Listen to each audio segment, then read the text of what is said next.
coming to you live here from Walden Pond, a celebrated pond in Concord, Massachusetts, in the United States. A good example of a kettle hold, which was formed by retreating glaciers 10,000 to 12,000 years ago. We're here today with. I'm shocked. I'm as shocked as you are, audience. I was as shocked when I was informed that this was happening a couple of hours ago. We are here with, in fact, another episode of the PondCast, only 1 week after the last one. We're on episode 14. Of course, have drank way too much lemonade, as you can see. Yaku of the Zaku, and with me today, of course, is El Devorador de Gabagul, que tiene acceso a muchas piscinas públicas, like _VIP, and we are produced, as always, by Opiekun Rovirov Kitori Mojebik Prigi Microfonie. Kuro 16 Squad Saseki. How we doing? Just say our own swimming pools. You have access to them. It's an important distinction. What's up, Yaku? What's up? It's great to be back once again. As you mentioned, 2 weeks in a row. Is this going to be a trend? How long can we keep the streak going here with a PondCast? We're doing our best. 2 is already more than we've ever done before. I don't think we've ever had consecutive podcasts quite like this. Never had 14 before, right? Yeah, exactly. It's the beginning of an era. The beginning. The Pond era. Exactly. And as go on. Yeah. And as we're talking of eras, we actually had some stuff happen this particular week, which potentially, I don't want us to get ahead of ourselves, but potentially might be signs that we're getting into yet another era of competition. Exactly. Just to quickly go over, for those who weren't here last week, the PondCast is going to be a bit of a weekly recap show. Maybe we'll have a topic, maybe not. For the most part, going over the events of the week, all the tournaments, all the weekly cups, all the big events as well. There's a lot that does occur throughout the week and throughout the months of StarCraft, and it's really difficult to actually keep up with everything and watch everything. So we're here to catch up with everything alongside you. Yeah. I know I am. Yeah. There you go. And the first thing we're going to be going over is one of our own events, is an event that's been hosted and run for many, many years at this point. Let's see Duckling Open. Yeah, our original event for the uninitiated, the very first event that we kind of started off with way back in, 2017. That was quite a while ago, but yeah. We did bring it back, and as always, it is, well, I say as always, as per our current schedule, it is going to be a monthly thing. It is going to be our, amateur event for the levels of Bronze to Diamond. Mm-hmm. Yeah, Bronze to Diamond 1 is going to be the maximum there. Cannot play if you're in Masters League or higher. Yeah, exactly. So this used to be a weekly event, then it turned into a fortnightly event, and nowadays it is a monthly, just because we don't really have as much time to host this on a more regular basis, but we still want to bring it back and still want to bring it to you as often as we can, because this is where we did begin as the CranKy Ducklings. So this is the 127th edition, and I was fortunate enough to jump on and cast some of this. I was able to jump on for the semi-finals, if I remember correctly, but Kuro was actually covering most of this event. Indeed, as she does with pretty much all of our amateur events now. Mm-hmm. Yes, and I'm sure she's excited that this is the first event we're talking about, and she can probably chime in about some of the games. But but for the most part, it was a fun event. Personally, I was really happy to see Tricky go far. I remember when the event started, he was a little bit concerned, as there were some other bigger names, some Diamond 1 players. I believe he is Diamond 3, so there's quite a skill gap actually between him and some of his competitors. But he had some crazy games and was able to bounce back and make some comebacks happen. And it was a really big upset for him to even make it to the finals. Yeah, I see that over here. Being able to 2-0 his initial opponent, Leonardo, from Italy, and then going all the way to the ace match against Hologos, who, for some reason, I feel like I recognize that name.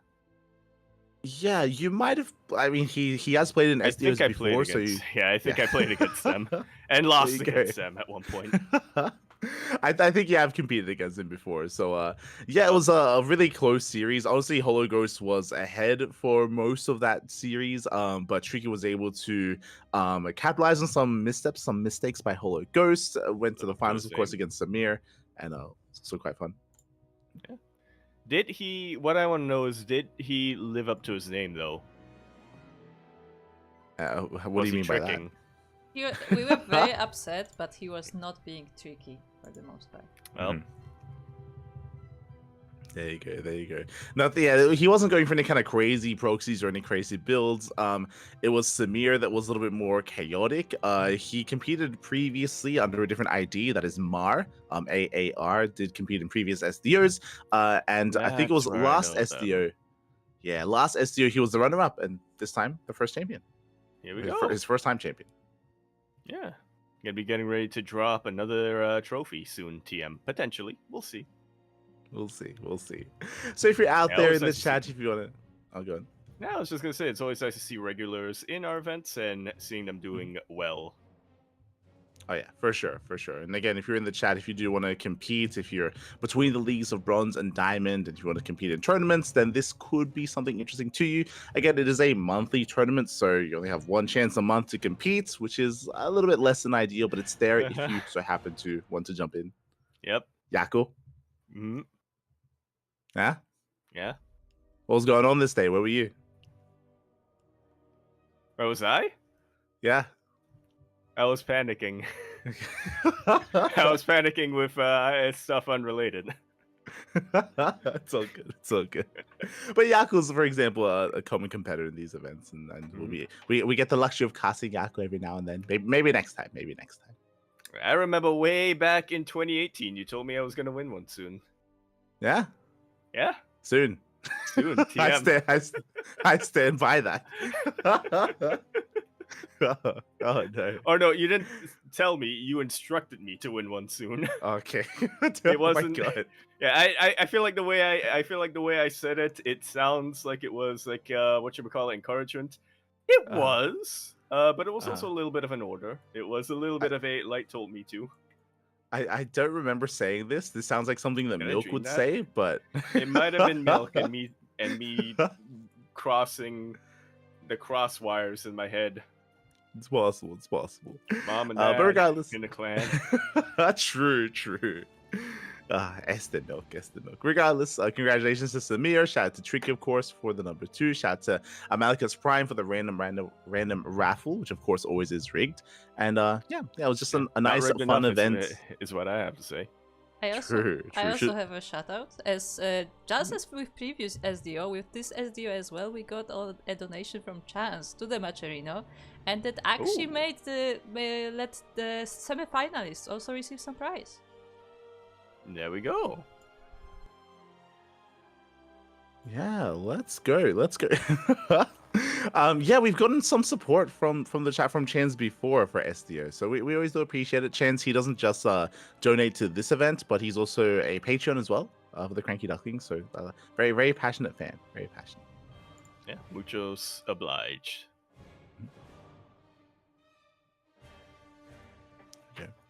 But yeah, with that was SDO. Again, it'll be back next month for the next edition of the Sea Duckling Open. And right after that, we do have...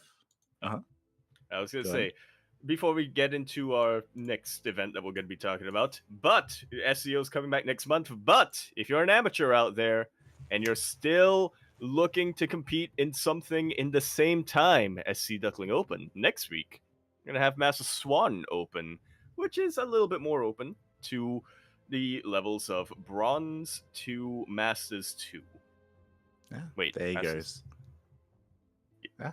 Mostly Masters 2. I know sometimes they change the MMR ranges, so I think there was one season where our MMR cutoff was Masters 3, but I think that's changed back to now being Masters 2. Yeah. So we got events for Diamond players. We have events for Masters players as well. So if you want to take part, you can jump in as well. You don't have to be Masters. You can be, Platinum, Diamond, Gold, Silver. You can still join in if you wish. That's going to be available to you as well. Yeah. Just have to make sure you have the games, which I do not right now. Make sure you ladder. Make sure you ladder. Yeah, we do have some other events coming up as well that did transpire as well. And one of them is an event that we figured out how to pronounce last week. It was Super Sevens.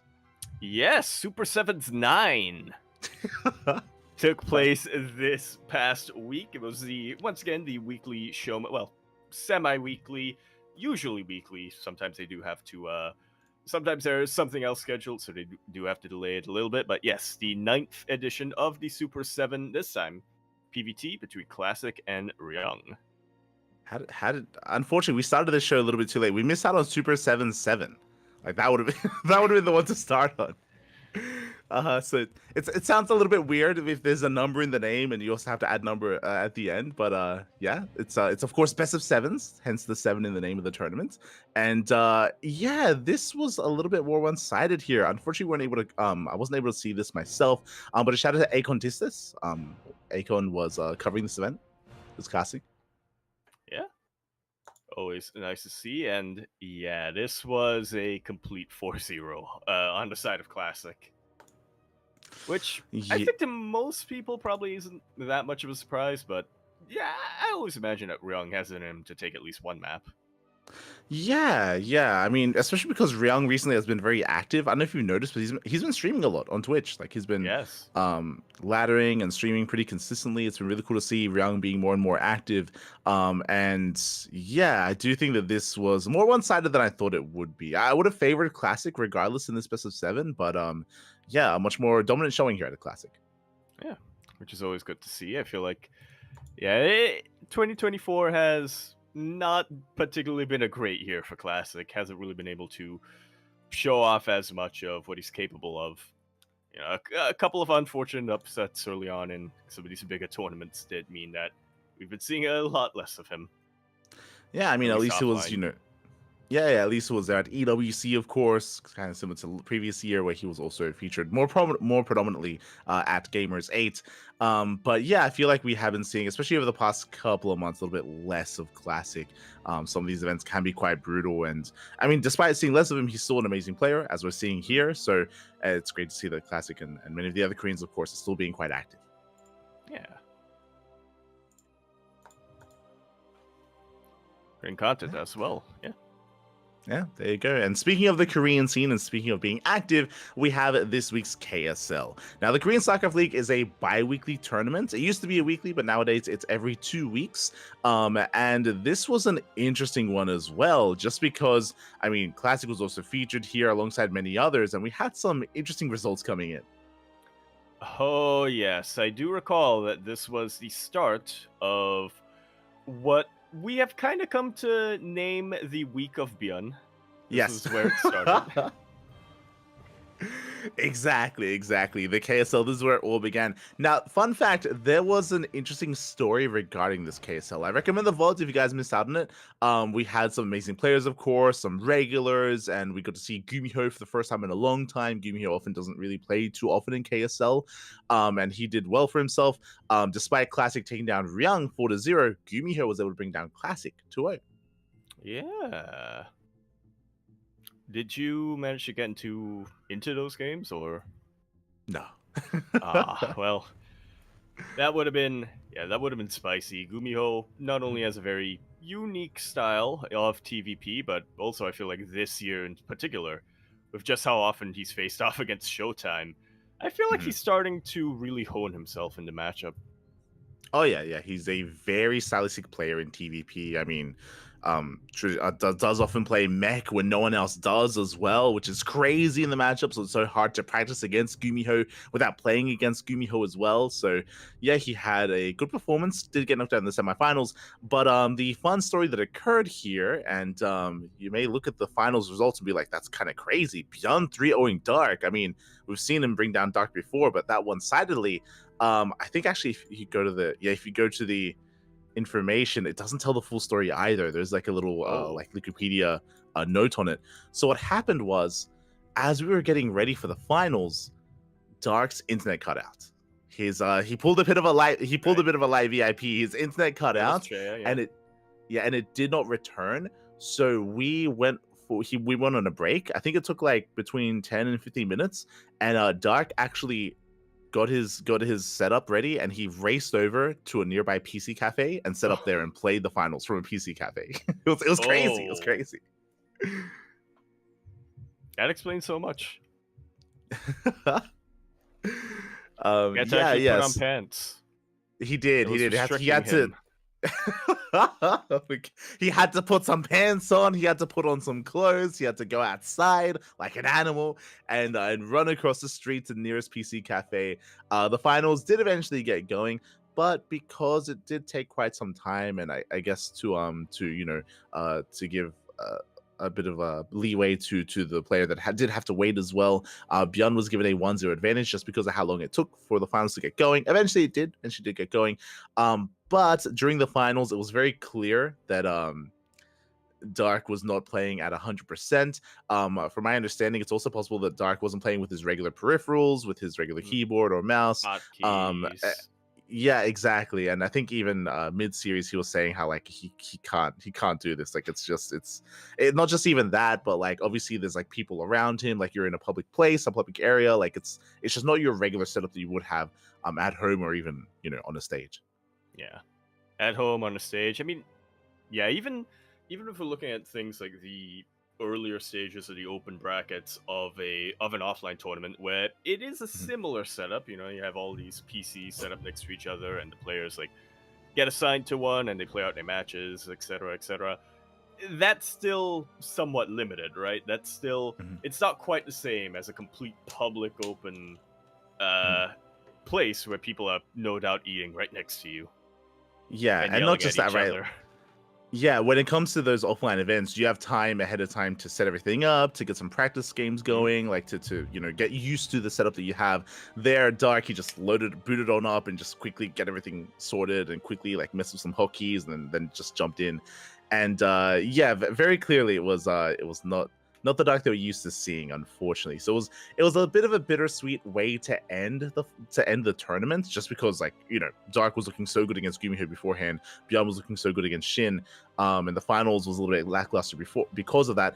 But I also want to give a special shout out to Dark because I mean the passion is real, right? To go to the effort of not just forfeiting because there's no internet, but to get ready to go out to another kind of venue, to go to a PC cafe just to play at the finals. I mean, that's dedication. And yeah, that's dedication, and it's also fiscally responsible that he didn't use hotspot. There you go. I think some He's people like out for his family. Yeah, couldn't he use hotspot? I mean, it's possible that especially if he's maybe with the same provider as his home internet, that maybe there was an issue not just with his home setup, but like maybe locally as well when it comes to the provider. I don't know. I remember at the time I was like, Dark, you got a name and shame. Who is it? Is it SKT or KT?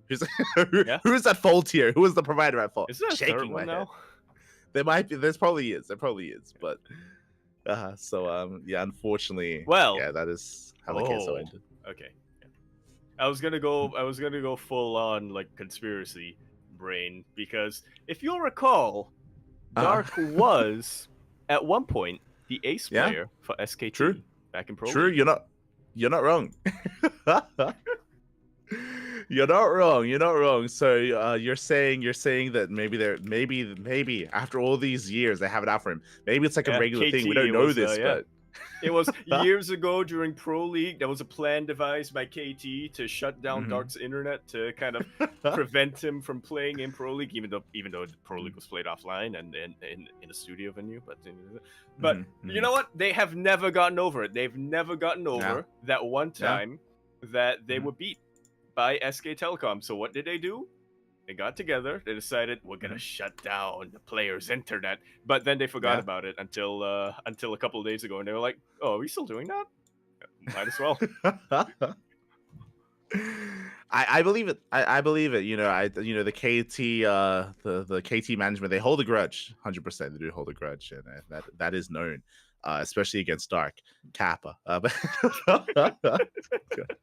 After all those years, shaking my head. So yeah, that's a bit of a fun fact. And so again, I do recommend checking the VODs if you're interested in maybe some more details of the events that were unfolding at the time, or even the matches themselves. Again, the finals was a little bit lackluster, but the semis was a lot of fun. It was very intense. It was great to see Dark competing against Gumiho, some really, really strong games. We were at the time following Shin's matches. Actually, we were following Lunacy into Green Earth, into Shin, into Shin, into Byeon, then into the upper semifinals. So yeah, that's the road that we went down. Yeah, it's a pretty good road, a pretty eventful road by the sound of things. Yeah, shout out to Dave Testa as well. Dave Testa, of course, he was also casting. I think this was also the week that Chicken Man wasn't available, so Chicken Man wasn't able to cover it live. But yeah, still plenty of coverage. Yeah, that's good to hear. Nice to see Mio Micah here as well, not sleeping in. True. Mia Micah did also show up. Great to see him, as always. But yeah, that was this week's KSL, and also, as you mentioned, the beginning of the week of Beyond. Indeed. What's coming up next year? I feel like that we got options of what to go next year if we're following this quote-unquote week of Beyond, because that's how many things he's won this week. There you go. Jump into the STC. All right, the STC, our event. Sparkling Tuna Cup for the uninitiated. Yeah. Sparkling Tuna Cup number 63. That is also another CranKy Duckling event. This was over the weekend as well, right after the KSL the following day. And Byeon made his return. You're talking about Byeon competing in the SCC. He has played before, plenty of times actually. Byeon has the second most wins in the Sparkling Tuna Cup. But the last time he played was in 2022. It's actually been a couple of years since he's played in one of these tournaments, in Sparkling Tuna Cup specifically. Yeah, as we can see here, pretty much taking 2023 off, or well, I should say the entirety of 2023 for whatever reason. Just Byeon wasn't playing as much in online events, and especially not in Sparkling Tuna Cup. But it is glad to see him coming back, as you mentioned in the very, very early days. I think in actually the very first Sparkling Tuna Cup, Byeon was kind of there, and yeah, for a while it was kind of he was the tuna. He was for quite a while, and it was only until very recently when I believe Cristiano was able to overtake him with in terms of championships. Yeah, despite like you taking the entirety of 2023 off, and most of 2024. Yeah, Cristiano, he had a lot of catching up to do, and you were talking about eras before, the beginning of one era, the end of one other as well, and that's kind of the sense that I'm feeling here. I don't know if you noticed, but for Sparkling Tuna Cup, the vast majority of 2024 was we would always make fun calling it the Sparkling Protoss Cup, because we had non-stop Protoss champions for the majority of the year. And over the past couple of weeks, that's been changing. For 61, we had Nicorette. For 62, we had Baby Marine. For 63, we had Byeon. We've had Terran champions instead. And it's sort of becoming a bit of a trend here. And I'm curious if that trend continues. Really, it's Byeon, hearing about Protoss dominance in these online tournaments. And now he's made his return to mark his territory once again.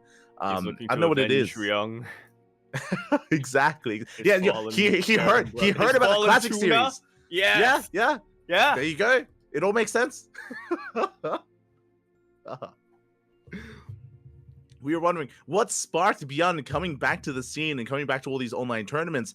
It is that best of 7, that super show match. Ryung went down without taking a single map. Byeon got upset. He was thinking to himself, how do I get back at all these Protoss players? Oh, they win all the online weeklies. Time to sign up. Gotta hit them where they hurt. Exactly. The one place where we get Protoss champions. You're like, the one place where they're making money. I gotta take it away from them. Byeon, you're an animal. Oh my god. Byeon, calm down. Taking all this money away from the Protoss. So this is where this is the kind of the continuation to that, where Bjorn, he had a very strong performance here, didn't drop a single map in Sparkling Tuna Cup. Usually, again, we have Protoss champions. Usually we have Cristiano or Geralt or one of the other big Protoss players like Nightmare stepping up. And we did have Geralt and Cristiano face off. It was a very close best of 3 between the two of them in the semis. Geralt also had a close best of 3 between Luna C in the PvPs. But alas, Bjorn, he's angry for the tuna. And he got the tuna. He got a sparkling this week. You did? Yeah. So that's the journey of Beyond here. But what's something else very interesting that I'm looking at here, Light, is beginning with Eba versus... I believe they go by top. I believe the full name is Hacker is top, but I think they said that they're fine with going by top, if I recall. We had 2 animals face off against each other in the very first round. Yeah, that was our first casted series. Actually, I'll be honest, I forgot about that until you brought it up. It was random versus random, and Hacker is top rolled Terran twice, and he went for a one base all in 2 games in a row. One base all, and if I remember correctly, I think Eba rolled Terran twice as well, and we had 2 TVTs. That's what Wikipedia is telling me. Yeah. It was 2 TVTs, and top he just one base all in Eba twice in a row, and just took him out. Yep. It's crazy. The one race that Eba hasn't been practicing, that's unlucky. Mm-hmm. Yeah, I mean, hey, Eba, he had the confidence to roll random, so I mean, it's on him. It's on Eba. I'm shaking my head. But it was a wild way to start the event. So it really was not ready for what was to come. Nicaract, he was a lot more adept at holding against the one base all in. Hacker's top also tried that against Nicaract. Nicaract was able to shut it down. Then we had, of course, the dominance of Bjorn. Something very quick to touch on as well is I was very impressed by GG Machine. GG Machine, he had a series against Cristiano, and I do favor Cristiano. He's one of the stronger Protoss players out there at the moment, especially in the European region. But GG Machine was able to take a map. Not bad. Yeah, it's pretty good. Player to look out for. For sure. What's next, Jaco? Let me open up the plan where we did carousels. We have coming up next is yet another one of our events, which was yet another event that Beyond won. It was the Tenacious Turtle Tussle. Tussle? No T. No, 3 T's. Wait. Bjorn, he became the tuna on Sunday, and then on Monday, he became the turtle. There you go. Again, the 15th edition, the previous edition of this tournament was on Monday, and this was actually the first replacement tournament for the EPT weeklies that we did host, but there were other events that wanted to take that slot, so we did move this event over to Sundays now. So Tenacious Turtle Tussle, at least in the land of the Americas, is going to be on Sundays instead of Mondays, and instead another event has kind of taken that time slot, but this is Monday. Still... Yeah, I mean, it was it's Monday for us, me, right? So yeah, for sure. Monday for us. But yeah, so this has been switched to another day, but it's still a weekly for the next 6 weeks at least. And as you mentioned, mate, I know what it is, but beyond, you know what I think it is actually on top of not just the revenge. Okay, clearly he wants to avenge Ryung for what happened over the weekend, what happened in that show match. But how does he exact that revenge? He looks up online. Sign up list. And he found Kuro's tournament sign up list, and that's like his hit list. That's how he knows. That's how he's been playing in everything. Yeah, he's just crossing out names one by one. Yeah. I do think he's been using it actually, unironically. I think that's maybe why he's playing in everything. But this time though, it wasn't as dominant of a performance. There was another big name in the tournament as well. It wasn't as dominant of a performance because he dropped 1 map as opposed to 0 maps. Oh yeah, that's how that sentence should go. Exactly. Shin did have a rematch. Also, this is the beginning of a bit of a rivalry. It isn't just Beyond that's been using the sign-up list; it's been Shin as well. We glossed over it, but this is a rematch from KSL. They faced off in the semis of KSL as well. They did, didn't they? Yeah, it was. It looked. It was a fairly close series in the end there, but Bjorn did take it and then ended up having his finals against Dark there. But yeah, Shin, I mean, he's very active when it comes to these online events in general. It's been a while, I think, before last week, since we saw him in one of our specific tournaments, but he's always been around for things like the EPT Open Cups, for KSL, etc., etc. Oh yeah, definitely. So it's great to see Shin being more active in these online events, especially this week. Again, this is open to all players, to all regions, and this is going to be coming back next week as well, referring to the Tenacious Turtle Tussle. And I'm sure we'll see these players make their return as well. So yeah, Beyond claiming another big win. Does show a bit of weakness in the finals, as you did mention, but still takes it in the end. So Beyond just collecting another paycheck here. And that leads us into the Wardy TV Monday #1, the first edition of this Wardy TV event. Indeed, the replacement or the spiritual successor of EPT Open Cup Asia. That started a little bit later, but still very much in a time that is convenient for most of the target player base. And yeah, it's got to see a lot of them did take up the opportunity. Yeah, exactly. We were fortunate enough to cast this as well, alongside Wardy, of course. We were trying to cover different matches leading into this. There was a crazy result in this. I don't know if you noticed it, but in the quarterfinals, this time there is no excuse of having to go and play in a PC cafe. It was a wild ZVZ, and Rex took down Dark. Wow. I think I actually saw this live. That was, yeah, insane. I remember there was that one map. I don't remember which map it was. I think it was the second map where Rex went for Mutilus and ended up losing. So got into the ace match, decided, guess who's never using Mutilus again? And then just managed to win with a Roach push, if I remember correctly. Yeah, it was a very tense, very chaotic series between the two of them. There was a lot of mind games. There was a lot of hiding tech, trying to get away with like Link Floods or Bane Busts or Roach Rushes or Roach timings. It was a very technical ZVZ. It wasn't like standard macro by any means. So yeah, I do recommend checking out Rex versus Dark. It was very chaotic. Rex, it isn't the first time that he's beaten Dark, but you know, it's been a while, right? He's done it like maybe once before, and he's done it again here. So really impressive showing by Rex. I was very hopeful for Rex coming into the semis, but Gumiho was on a bit of another level here. And I'm sure Gumiho was happy to see that this time he didn't have to rematch Dark from KSL and did avoid him in this week's semifinals. Yeah, I would as well. Or I would be, if I was Gumiho, somebody who does have that penchant for mech and does have a way to shut down a lot of these sort of Roach-esque styles that Rex likes to pull out, I would have been glad as well. If I was in his shoes. For sure. So Gumiho did advance on. Bjorn took down Classic. Let's go once again. Bjorn avenging Ryung to be able to make it to the grand finals. And the finals is very intense. It was a best of 5. Fun fact, there were a lot of short games in this series. We saw multiple, as you can. Yes. Yeah. Oh, you remember. I remember things. There were a lot of 2-axes, failed and successful ones as well. It was very crazy. Yeah, that does explain how it.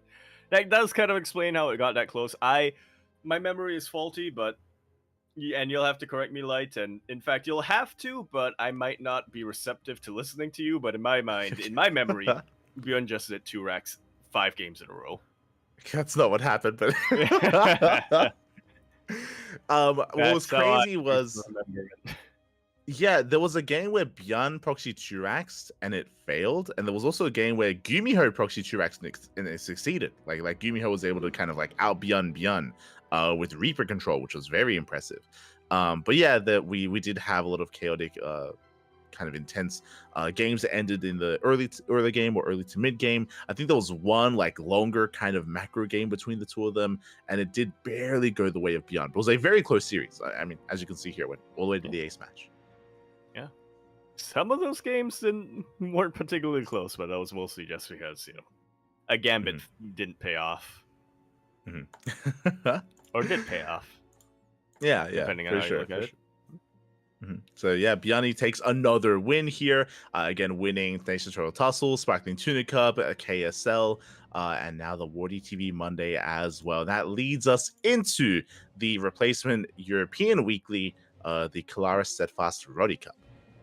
Yes, or KFC as I like to call it, and it's honestly like I looked at this bracket and I gotta tell you, it warms my heart that the kind of replacement for EPT Protoss Cup is just as Protoss heavy.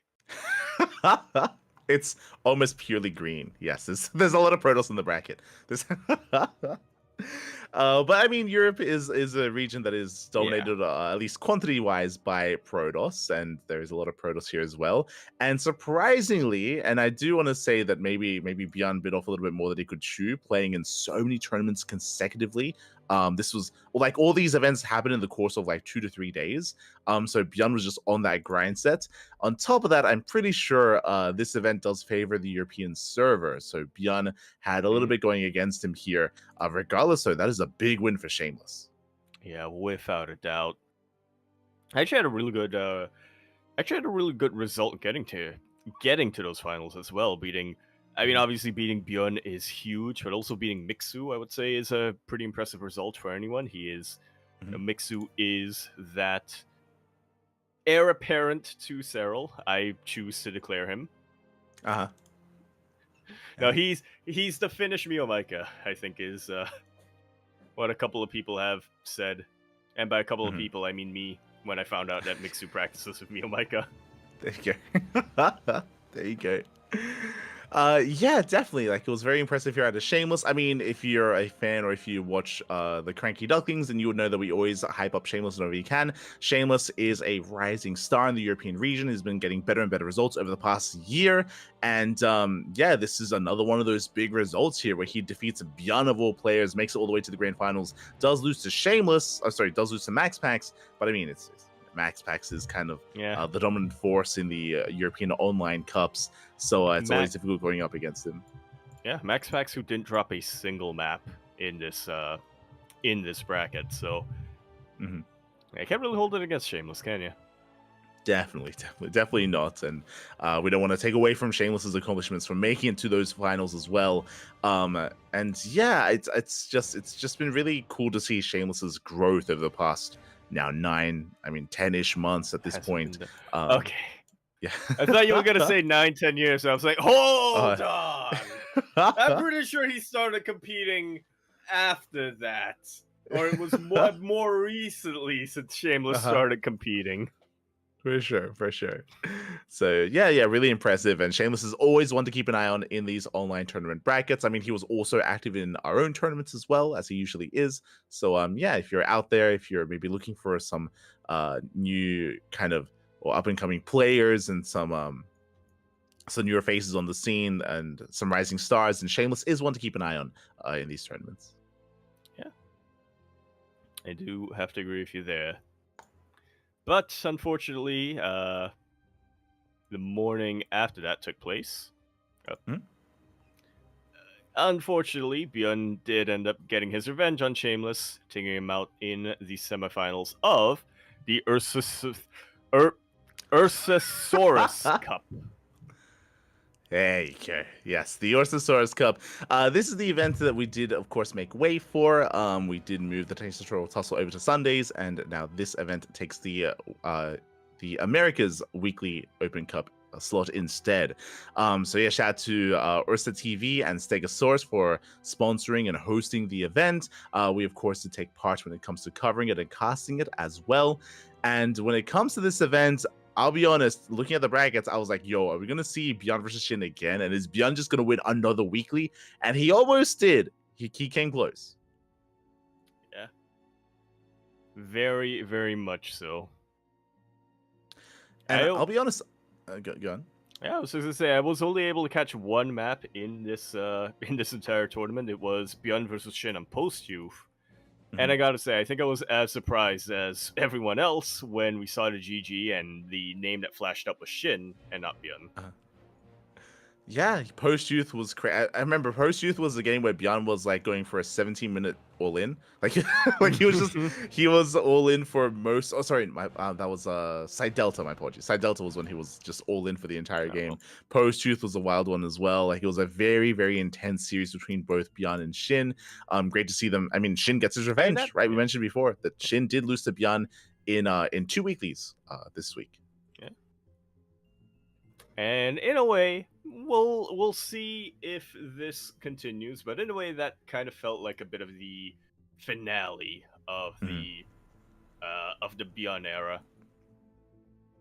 You have the Bjorn week. of the Beyond week. Yeah, like the era lasted a week. So. Yeah. This was a rematch of Tenacious Turtle Tussle 16, where Bjorn had beaten Shin 3-1. Now here, Shin beats Bjorn 3-2. I'll be honest, I'm shocked that I saw Bjorn in this tournament, considering that he also played in the Kalaris Steadfast Rotterdam Cup, just because. Like, did Bjorn just not sleep? Like, I think it's pretty obvious that he didn't. He played in all 3 weeklies. He played in the Wardy Yeah. TV weekly, into KSRS, into this as well. Like unless he had like 2-hour naps in between or something, like that's crazy. That's insane. Or just microdosing, like micro naps in his chair, Yeah. stasis chamber. Yeah, I'm pretty sure. I think it's quite obvious that he did stay up throughout the entire night. He is a bit of a DJ. Not wrong. Yeah. Not wrong. Fueled We by should have nothing asked but him. vengeance and revenge. Mhm. Exactly. It fueled him to pull off, what no other person could, literally playing in every single tournament, every single weekly. This also was a lot of fun. It was a massive bracket with players from all around the world, from the Americas, from Europe, from South Korea, of course, as well. And yeah, it was a really fun finals. It was really fun. It went all the way to the ace match. We had a lot of chaotic all-ins and just aggressive builds overall. Maybe some of it is, a little bit because Bjorn was very sleep deprived. It's very possible. It's very possible that also led into why he was hyper aggressive against Shin. But regardless, what a great way to end Bjorn Week. Yeah, I agree.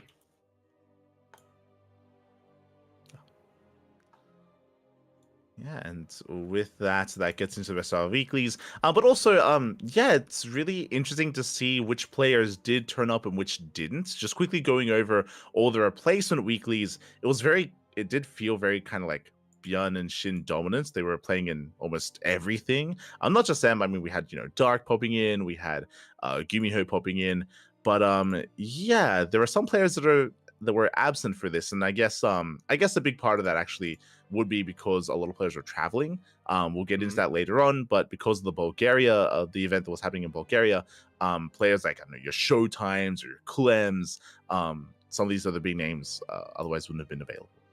Yeah, I'm surprised we didn't see that much of Gabe in the replacement weeklies, but tis the off season, so. Yeah, that's another factor, right? That's also why it's curious to see who plays and who doesn't. Like, who is taking a break in the off season and who is not, right? Like, that's also something that we're able to determine by having a look at these weeklies, like who's playing and who isn't right now. Who's off on the beach, right? It's like posting pictures, on enjoying their time away from Protoss. Yeah. Exactly. Oh, that. Yo, actually, hold up. Conspiracy. It wasn't vengeance for Ryung that motivated Bjorn. It was Solar who paid him. True. As a hit, Protoss hitman. It all comes together, Pappy. It all comes together. Solar, he was the puppet master the entire time. He's the one that links Beyond the VOD of Classic versus Ryung, and he's like, "Hey, that's crazy, isn't it? Shouldn't you do something about that?" It all makes sense. If only somebody would do something about all these Protoss players. He said, and then he just looked directly at Bjorn and we're like, if only. I believe that would work on Bjorn as well. I feel like Bjorn is maybe a little bit more like naive when it comes to that. He's like, you know what, you're right. Yeah, you're right. True. God damn. So yeah, with that, I mean that kind of wraps up the week of Beyond. I say kind of because up next we have Oh, our OSC events of the week. And once again, despite Beyond not really being too active in the OSC King of the Hills, he's more of a rare sight in these events. He also showed up here as well. he did, and he had the longest streak in this week's King of the Hill, coming in first, and did end up falling in his 9th match to Forjumi. That's a really good result for Forjumi, but even still, 9 best of ones in a row, that is a testament to just how fueled and how motivated I think Bjorn really was this week. 100%. Again, we're going over results for the week, not for the month, not for an extended period of time, for 7 days, and like Bjorn is in everything. Like he's just playing in every single tournament, and yeah, I guess we'll see if maybe it's only this week. Is it going to be just from here on moving forward, especially in the off season? Bjorn is still fueled by passion, and whether it's passion one way or the other, whether it's rage or not. But yeah, we'll see if this trend continues. I mean, it's not entirely rage, right? But I Yeah. imagine it is 60-70% rage. There you go. Outrage at Protoss winning things, Aye. But Put a yeah, stop to that. it's interesting, right? Is this just Beyond Week or is it going to turn into Beyond Month, right? Like that's kind of what I'm alluding to here. And I mean, time will tell once the next set of weeklies come around if Beyond is as active as he was here, or if he calms down a little bit. Yeah, we shall see. I mean, he's got to sleep at some point, right? Right? So what you're saying is he actually hasn't slept at all. He's just been playing nonstop, and he has yet to go to bed. Yeah. Full He can't while his mission is still there. He cannot rest while there are still Protoss winners. Exactly.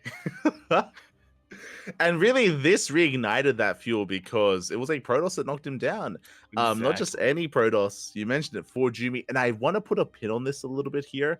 And we're going to come back to this in upcoming results, I'm sure. But Forjumi beating Beyond, I mean, these are best of ones, so there's a little bit less weight behind some of these wins. But regardless, Forjumi has actually been getting better results recently.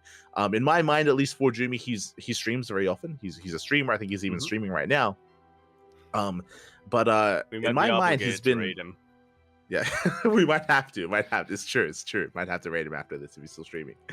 But yeah, like this is a big win for him, and I feel like he's been going under the radar. Like I feel like when I think of Protoss players in Europe, I think of when I think of people that are like rising the ranks and not quite at the very top, but I think of like Geralt, I think of Christian, or I think of Harstem, I think of even Arch, the Polish art as well. I don't necessarily think of Forjumi that often, but maybe I should start thinking about it. Yeah. Maybe. You should. I know I was forced to start thinking of Forjumi way back in 2022 when he made his debut in DreamHack EU, and I said, oh yeah, we got a couple of names coming up here. One name that I'm not too familiar with is Forjumi, and he showed up in the channel like, you have not heard of Forjumi? And I'm like, oh, I guess I have to now. So, I mean, we love you, Forjumi. He's definitely been improving a lot. I believe, I'm not sure if he still is, but I believe he was a student for quite a while. So in 2023, definitely, I believe he was a bit more focused on that. But yeah, I think 2020, I don't know what's going on in his personal life, but yeah, I think maybe he just does have more time to dedicate to practicing in 2024. And so yeah, that really has manifested in him getting higher and higher results here, taking out big names like Bjorn. Yeah, again, like Forjumi just hasn't really been active even this year. Like he's the reason why I don't necessarily think of him too much is because he's not signing up every week for Sparkling Tuna Cup or Station Turtle Tussle or ESL Americas. Like he's not as active. But nowadays he has been, he has been competing more and more. In the chat, there are some people bringing up his series against DRG. We spoke about that last week in OSC midseason playoffs. But yes, Forjumi did recently beat DRG in a best of 3. Here beating Beyond in a best of 1. Like these are really good results in a very short period of time. Yeah. And hopefully it keeps on going. Hopefully we get to see him in WTL as well. For Platinum Heroes. It's been kind of has yet to be fielded, but fingers crossed for the next season. Yeah, fingers crossed. We could see some more Jumi in the coming weeks. As we do wrap. I'm full on a Jumi bear at this point. There you go. I have joined the ranks of the Jumi bears. Quickly going over some of these other results, Jimmy, he did go on a short win streak, and then Nick Rat cleaned up house. Nick Rat is another big name to keep an eye on. When I think of how Shameless has been doing better and better over the past year, I think the same of Nick Rat when it comes to the European Terran players. Nick Rat likewise has been getting better and better results as well. He went down to Björn in some of the previous weeklies that we went over, that we kind of glossed over, but Nick Rat is another kind of player that has been getting just some better results and just some higher rankings and higher placements in these weeklies. Yeah, and I like the narrative that's being sprung here in this week's King of the Hill. Björn, he fell to Forjumi, but he was avenged by his heir apparent in Nikorakt, who ended up becoming the final King of the Hill, or ended the night as the King of the Hill, and will be, I believe, later on tonight, is it? Tonight or tomorrow night, going to be defending his title. Yeah, there you go. So Björn could rest easy knowing that there was a Terran King of the Hill, despite his downfall in the tournament. So he was able to rest a little bit. If Forjumi or some other Protoss player takes out Nikorakt, though, Björn, he's going to drop everything that he's doing. He's going to race back home and be like, Eddie, put me in. Going to race to a PC bang or something. Oh yeah. He'll be back in there. We'll be back in. As with that, we have the rest of the OSC events, of course, followed by the OSC Elite Rising Star number 12. Now, this is an event that's happening over the course of an extended period of time. The entire event isn't happening all at once. It is being covered by replays, from my understanding. So we have like a set of matches, then another set, then another set. So it's been slow progression here, but progression nonetheless. And we do have the upper bracket semifinals being played out. Yeah, they are going to be played. Possibly they might have already been played out, but yeah, they haven't really been. We haven't really gotten our hands on the replays yet. So obviously, if you're wondering why either the challenge bracket or Liquipedia bracket hasn't been updated yet, that is why we want to avoid those spoilers. But yeah, it's nice to see Nikic and Young Yakov making it this far. Yeah, I brought this up last time I casted Young Yakov, and I feel like I still should. Young Yakov, he's also a player that, like, a lot of people were talking about Young Yakov, like in 2022, like he was getting better and better results, and then last year he kind of stepped away, or especially end of last year and beginning of this year, like he was suddenly less active. I don't know if maybe he was focusing right on like studies or on school or something, but he hype around Young Yakov kind of died off for a little bit, and he started being less active as a player. And then over the past couple of months, he did pop back in. He started playing again, started getting better and better results, and it's good to see the return of Young Yakov. And yeah, bringing down Forjumi 2-1. I mean, hey, that's something that DRG couldn't even do. Yeah, just saying. Yeah. True. And it was the same matchup, It's also Exactly. a ZVP, so. Exactly. So yeah, really impressive stuff there from Young Yakov. I do think I was gonna say maybe I want to favor Young Yakov to win the entire event, but honestly, in a ZVZ, anything can happen. Like Nikic versus Young Yakov could go either way. It's gonna be crazy, especially against a player as aggressive as Nikic, right? Sure. I have to imagine a very explosive. Is it best of 3? Let me double check here. Best of 5, I believe. Oh, okay. Yeah, Upper that best finals, of 5. lower bracket finals, and grand finals. So best of 5. There we go. There we go. So definitely look forward to seeing that, and I wish both Nikic and Young Yakov the best of luck. Likewise, none of the players have been eliminated yet. The lower bracket matches have still not been updated, so yeah, there's still potential for some other kind of rising talent to make it through that lower bracket. You have Shameless down there, you have Nikorakt down there as well, you have Spats and many others. So yeah, someone can always come out of left field and take it away from Nikic and Young Yakov. Yeah. A lot of wild cards. And especially For because sure. it is an extended tournament, right? It's not just played in one shot. You do have a little bit of. There is a little bit of an element of planning involved that you can utilize. So I'm excited to see what similar players come up with here. For sure, for sure. And before I get ahead of myself, a shout out to Heisenberg in the chat. Gahababi, thank Oh, you so much for subscribing with the tier 1 sub. So thank you so much. Hope you enjoy the content and welcome to the podcast. Usually we cast here on the CranKy Ducklings, but we're trying to host this on a weekly basis to catch up on all the StarCraft. We've already gone over so much, and it's just so hard to. I mean, you have to be as passionate and as fueled by rage as Bjorn to watch all of this. Like he plays in all of it. To Pretty watch it all much. is you have to match that passion. It's crazy. It's insane. Muchas gracias, Heisenberg. You're goddamn right. Let's go. Thank you for the full sub and not a half measure. There we go. There you go. There we go. Thank you for I'm- not doing a half measure. No half measure. I'm glad you went for that. Not gonna lie, I've seen Heisenberg, like whenever someone sees Heisenberg in the chat, like even I myself, we're like, "Oh, you're the one that knocks." Like that's what everyone says, but you went for something different. I appreciate it. I appreciate it.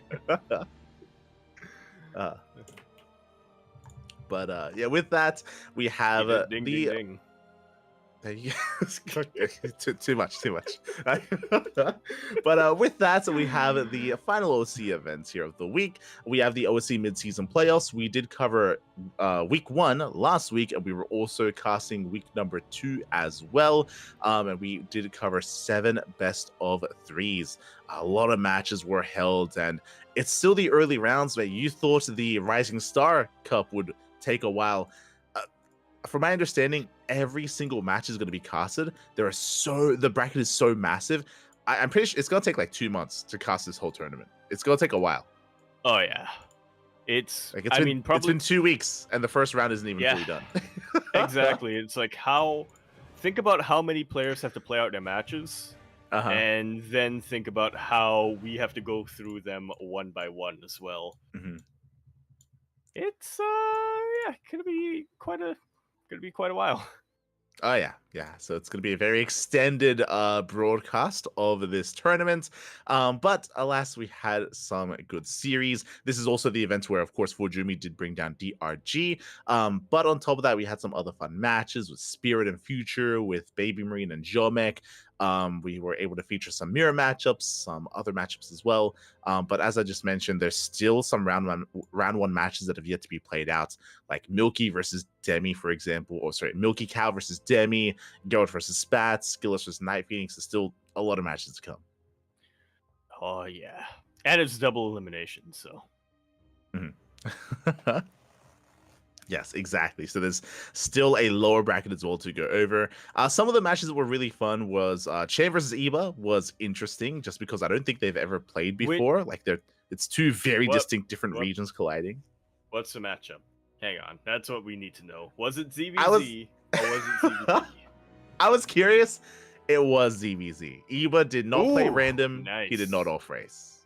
That is surprising because I know that Eba has mentioned that he's not a big fan of mirror matchups, so that's kind of why he's been practicing Protoss more, so that he can whip it out at times, but also excited because Cham in a ZVZ with anybody, I think, is already exciting. You know, I still remember Cham versus Emil Micah back in the day when we had that show match, but also versus Eba.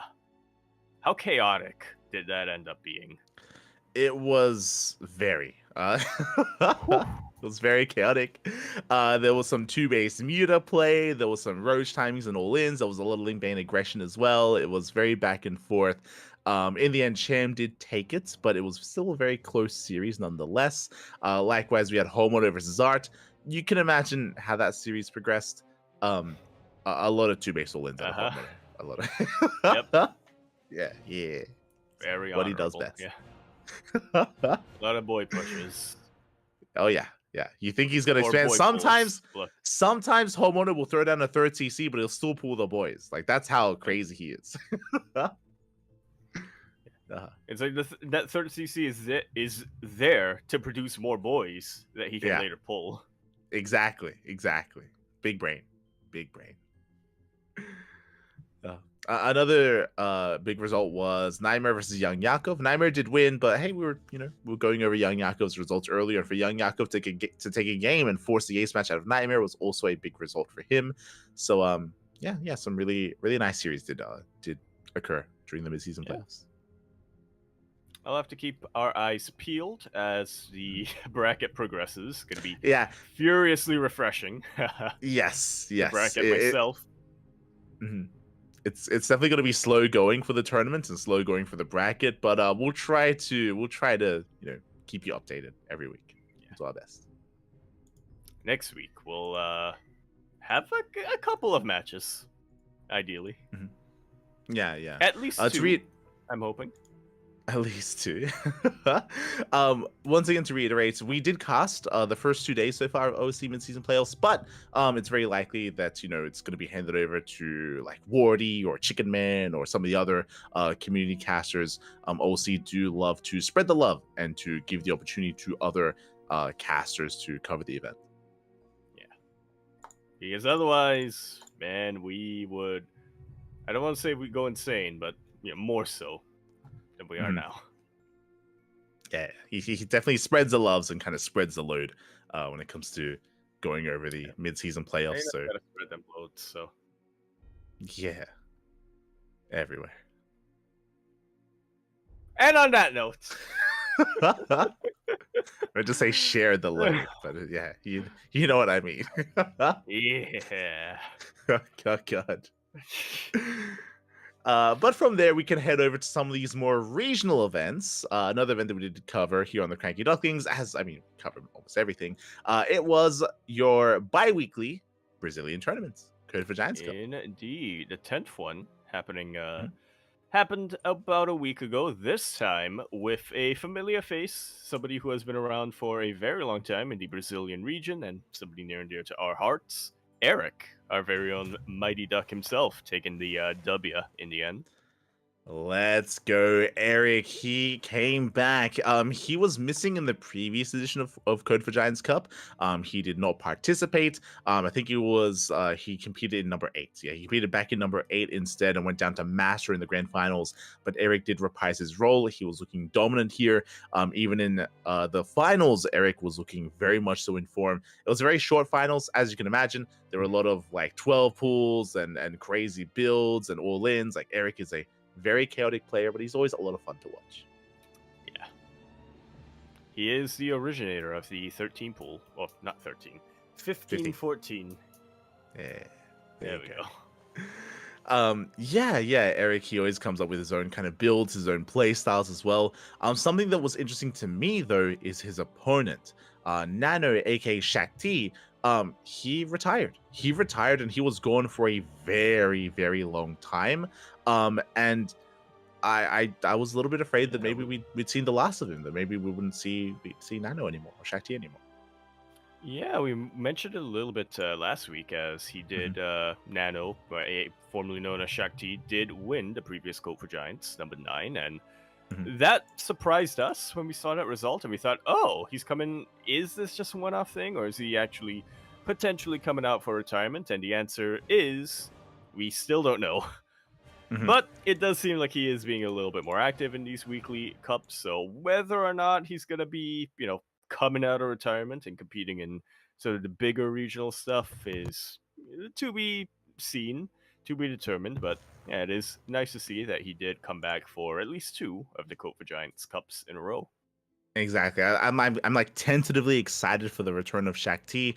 Is he fully back or not? Only time will tell is if he continues to compete. So far, if he is, he's only playing in these regional events. Like he's only coming back for Code for Giants Cup. He's not playing in these other online tournaments yet, but maybe he might be tempted to do so. So definitely keep an eye out for the return of Shakti.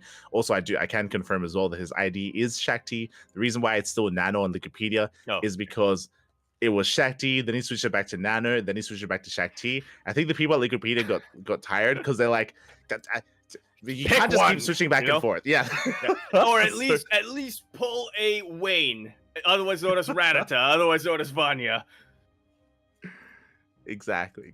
So Switch it to I think something different, you know? It's just like when you don't remember what your password is, and you're like, Mhm. okay, let me type it in, and they're Actually- like, your new password cannot be a previous password. It's like, what? Actually, I want to point something out. If I remember well, way back when Nano was Nano, there was like an event. I don't remember if it was When like Shakti was charity Nano? event or a bet or something, where like they said that if he loses that or if they reach that, he will change back to Shakti, and that happened. So he did, but then he just continued to use Shakti. He just never switched back. Yeah. Yeah, So screw it. yeah. Look.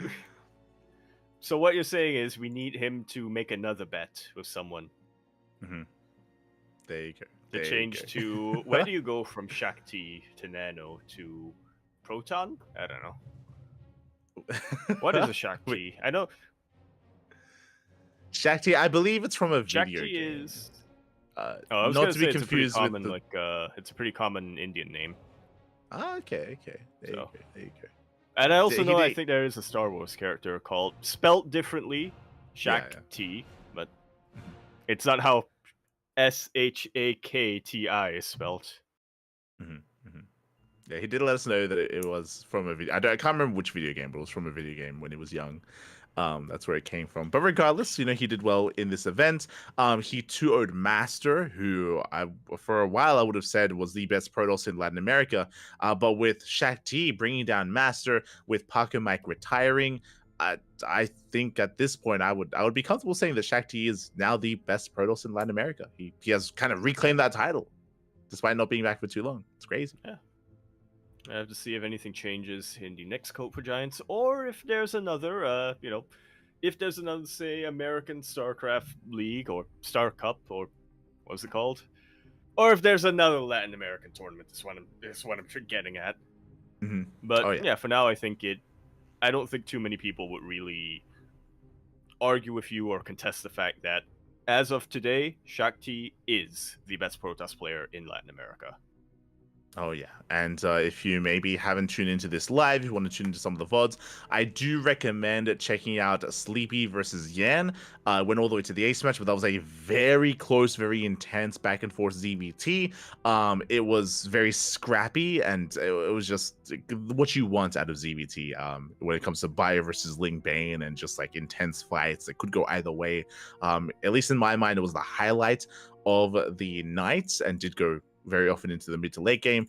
Eric's matches were again a lot shorter, a lot more intense, and they didn't quite go into that kind of longer game state. So depending on what you want, like I guess there's different things for different kind of palettes. So if you want shorter, more aggressive games, or longer, more back and forths. But I do recommend the VODs nonetheless. It was a great tournament.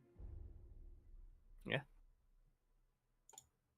Can look at it right over on this channel over here, CranKy Ducklings. That applies to both Twitch and YouTube, so that makes it convenient for us. There you go. Otherwise, we do have another event which I was unaware of, but it looks like potentially a new regular event. It was the first edition of the King of the North. Yeah, we did crown a new king in the north here, Christiana, beating Nicorak in the finals 4-2. But yeah, this is an interesting one. It looks like an invitational. I'm going to try to see if I can find more information of that. But what's to me is the most curious is that none of these players are from particularly far north. Yeah. I'm curious what the name means because we've had tournaments alluding to this kind of name, and yeah, it was like God, what did Neeb win? Didn't Neeb win like an event called something like this? Kings in the north, or something like that. Something like that. Am I crazy? So I don't know about this event, but when I looked at the challenge page, I'm pretty sure it's created by a guy named Viking. It's like VHY. So how I read that? So maybe it's just like Vietnamese play king. on his name. That's why it's the North. He's looking for a new king. Let's go. I'm still trying to Yeah, and find that name. Yeah, But Kings of the North. that's it. Kings of the North 2016. Maza actually had won that one in a very close series against Neeb back in 2016. Ah, there you go. No, there but you Neeb go. did win one. Neeb did win one. Where he beat Kelzer. And it's called what Kings event of was the that? North because it took place in Canada. Exactly, And the exactly offline right. finals was in Canada. Yeah, when I think of King of the North, I think of the Canada tournament because that's what we had. Mhm. But to be fair, I guess it's been a lot of years, many years since the last King of the North in Canada. So I guess the trade. 2019, which to me was just a year ago, but I've been informed that was actually 5 years ago at this point. It's been so long. It feels bad, man. That's the passage of time. The passage of time just progresses, and we're getting older, Pat. We're getting older. Smooch. But yeah. So I guess enough time has passed that someone else can take the mantle in a way, and The copyright is no longer exactly enforceable. it's lapsed. Yeah. I think that's how it works. I mean, it can, sure, it definitely can. So yeah, so I guess this might be a new regular event. Still yet to be determined if this is going to be a weekly or a monthly or something like that.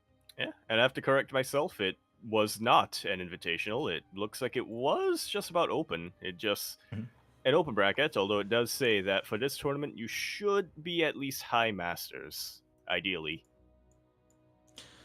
Yeah, we're going to be going over some more events that were actually covered by Psystorm Viking. So again, it looks like he is going to become or is becoming a new content creator and is hosting his own events. I'm sure as they progress and as we get more of them, they're going to be more known and more shared amongst the pro scene, and they're going to get more signups as well. So definitely keep an eye on the Kings of the North to see how it progresses over time. When it comes to the event itself, we have our regulars: Shameless, Geralt, Christiana, Nicoract. Those are the big names, at least in my mind. And yeah, it was interesting format to see that the semifinals are best of 5s and the finals are best of 7. Like, these are actually some pretty long series here that we don't usually expect in these smaller online tournaments. Yeah, absolutely not. I think it was probably still manageable, I think, for this inaugural event, just because it did have a fairly manageable sign up list. At what was it? It actually says 8 participants this week, so would last around the typical time of, say, a 16-player bracket on a weekly that did have best of 3s all the way to the finals and best of 5. But yeah, if this ends up getting larger, if we do start getting those 16-player brackets and etc., then that might take a while. Oh yeah, it might. So we'll keep an eye on it. Regardless, big win for Cristiano to bring down Geralt 3-0. Had a best of 7 against Nicoract. Again, Nicoract is also another player that I do consider quite close to the skill level of Cristiano. They did have a back and forth. Thankfully, it wasn't one-sided. But I'm a little bit shocked that Cristiano did 3-0 Geralt in such a fashion. I mean, I guess Cristiano gets his revenge because this is a rematch from STC this week, where Geralt did bring down Cristiano instead. Yeah. They are forming a little bit of that rivalry over in Poland. I would say they're fighting over the crown of Poland, but I think Spirit, in the last Polish land, kind of said, nope, no Protoss Kings. I'm telling Beyond got in contact with Spirit. Like, the conspiracy continues, Pappy. He called him up, he gave him some builds, gave him some replays. Once he saw that Cristiano won the last one, he, never again. But I do think that Geralt and Cristiano have been rivals for a while at this point, so it's really cool to see that continue, where they just keep facing off in these online events, and they go back and forth. It's all about how long the mustache is, right? For Geralt, Gerald. He said all of them are fine. He said any pronunciation's fine, so. Oh yeah, there you go. He said any is fine, but there is only one that's correct, so. He won't tell you though. He won't. He has, but I don't remember what it was. So, so in my mind, he hasn't told me. There you go. But yeah, if this does become more regular, depending on its time slot as well, we'll see what does occur with the King of the North. Heading over, we have the Sunrise Cup, number 178. This is a weekly tournament. Sometimes they do skip a couple of weeks here and there, depending on what is going on. But this is a more regional Chinese event. that is organized by, I believe, the people behind Starlight Twinkle. I think one of their admins is a part of the team, so it's really cool to see. Yep. That they continue to invest. Yeah. Organized here by. It's okay. Li It's okay. Peng Akos. Yu Uh-huh. is a Romanized name. I don't know what that ID is, but hmm yeah, it looks like it is organized by one of the admins or founders or one of the people behind Starlight Twinkle. And this is actually a tournament that's been going on for a very long time. Oh yeah, yeah. Like Many Sunrise longer, Clubs. it's older than 20. No, actually, yes, started in 2019. So there we go. Okay. There you go. I thought you were gonna say older than time, which could also be true. It's possible. It's possible. It's older than Oliveira, but There you go. When it comes to this event, fun fact, they don't have any English coverage. But I remember when I was going over our schedule for the CranKy Ducklings a couple of years ago and trying to find events to cover, just so we could always have something on a daily basis to cast here. This was something that I considered covering the Sunrise Cup. The reason why we didn't is because I believe this clashes with WTL. I see. Yeah, so the WTL events and this do often collide. I mean, now we're in the off season, but when we're not in the off season, they do clash. See, I thought you were gonna say it's because we would have to use the Chinese client, and we would have to go through that process each and every time. But I guess there are different reasons. For sure. But yeah, I've always been interested. I mean, a lot of these players we're quite familiar with, like Nanami, Chiaki, Oriana, alongside other regular competitors. Yeah, Triple H as well. Let's go with the steel chair. And yeah, it's a bit of a shame. It looks like there was a walkover.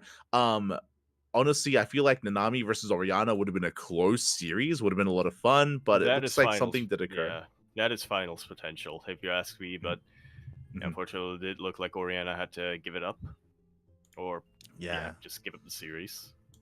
Yeah, that is unfortunate, but I agree. I do think that they would have been great finalists as well if they were able to avoid each other and face off in that best of 5.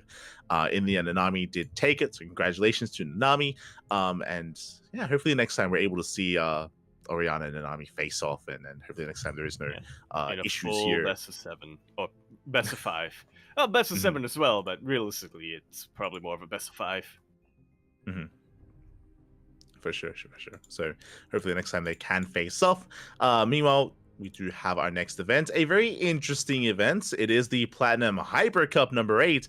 Now, what is interesting here is that this is a semi-regular event. I think it's like a monthly. Every single month is a new Platinum Hyper Cup, but every single time there is a new kind of quirk. There's a new kind of theme to the event.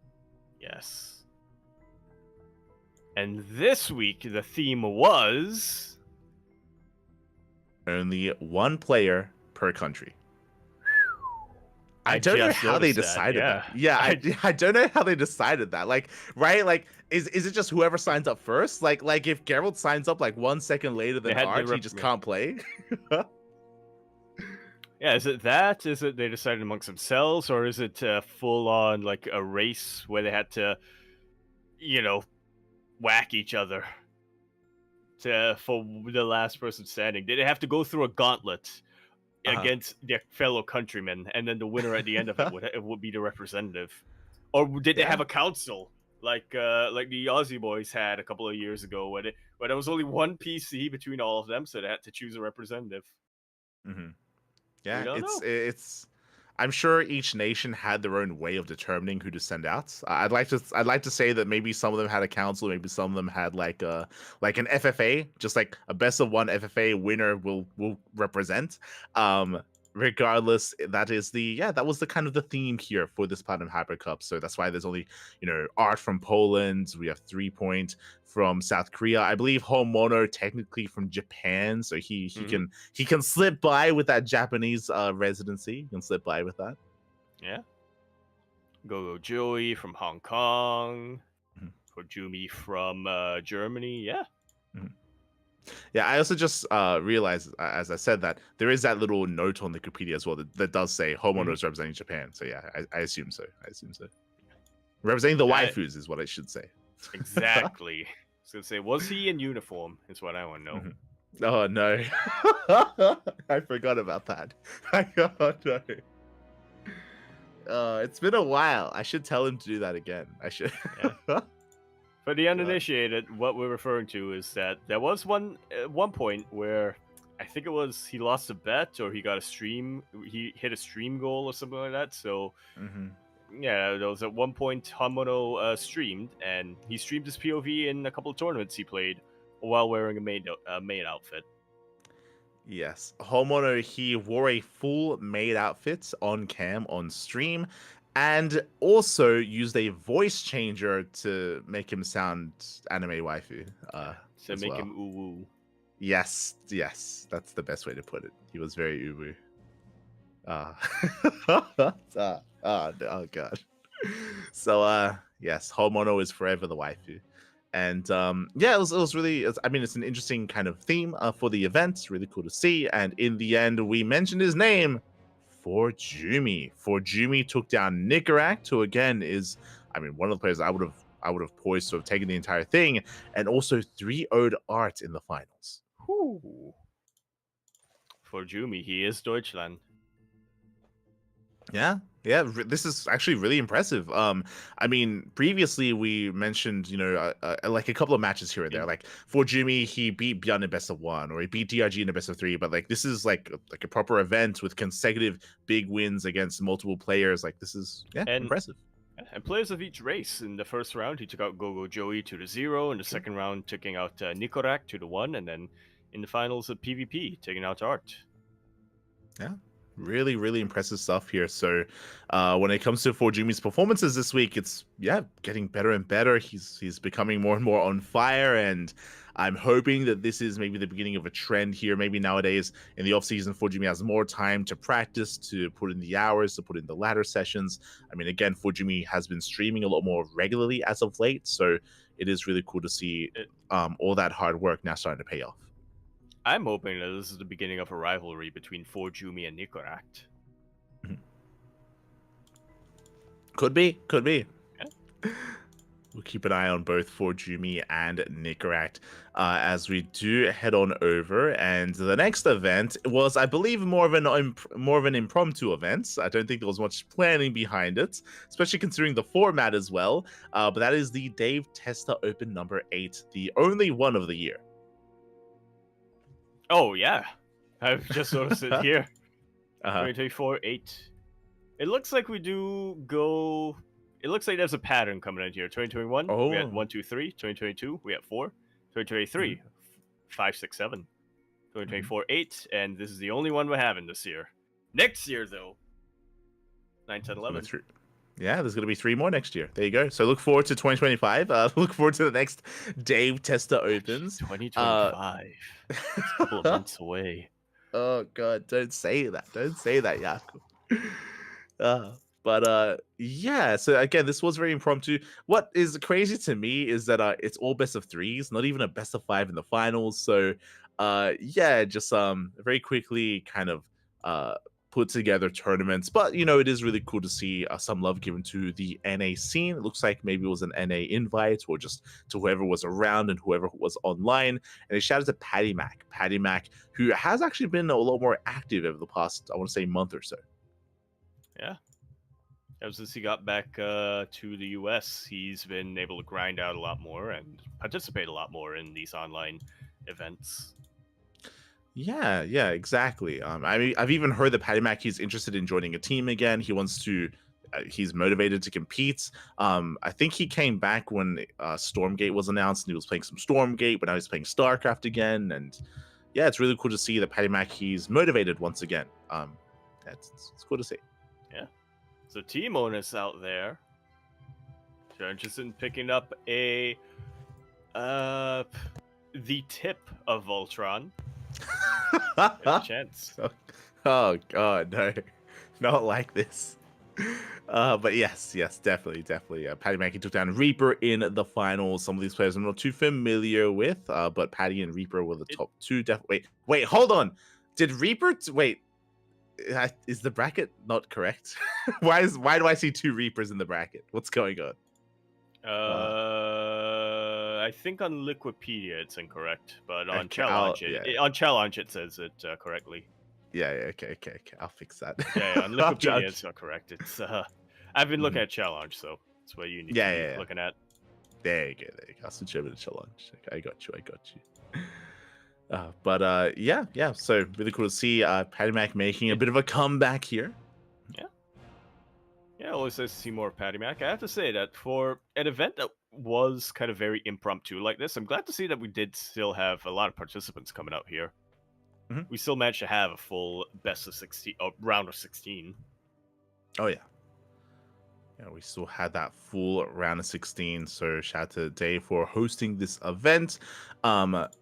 We do also, and again, it looks like this is just a very impromptu. Like I don't think we're going to be seeing another one of these this year. Maybe we will. Maybe he'll break the pattern that we have discovered for the Dave Testa Opens. We'll see.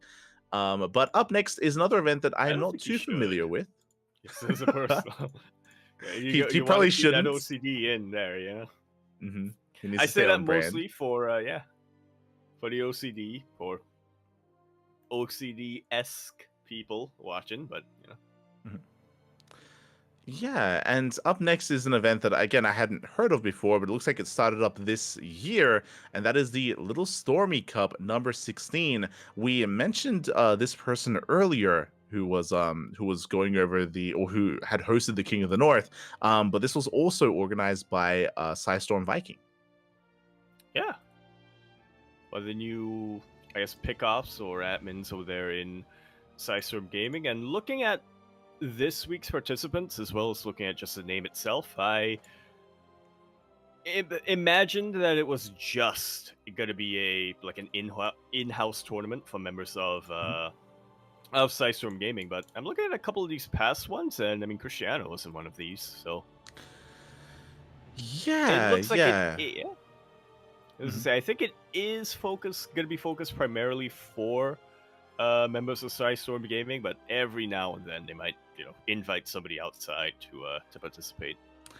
Yeah, it's kind of weird because I was on Wikipedia. It says it's for Psystorm Gaming and Psystorm Gaming community players only. But as you mentioned, maybe they're using the term community broadly, and maybe it's friends and family of players that maybe they are also allowed in.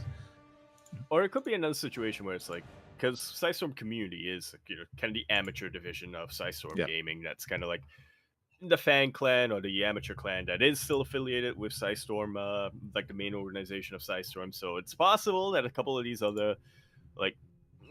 players who aren't, and pros as well, who aren't on Psystorm Gaming proper, can still be part of the amateur clan. So it could be that case.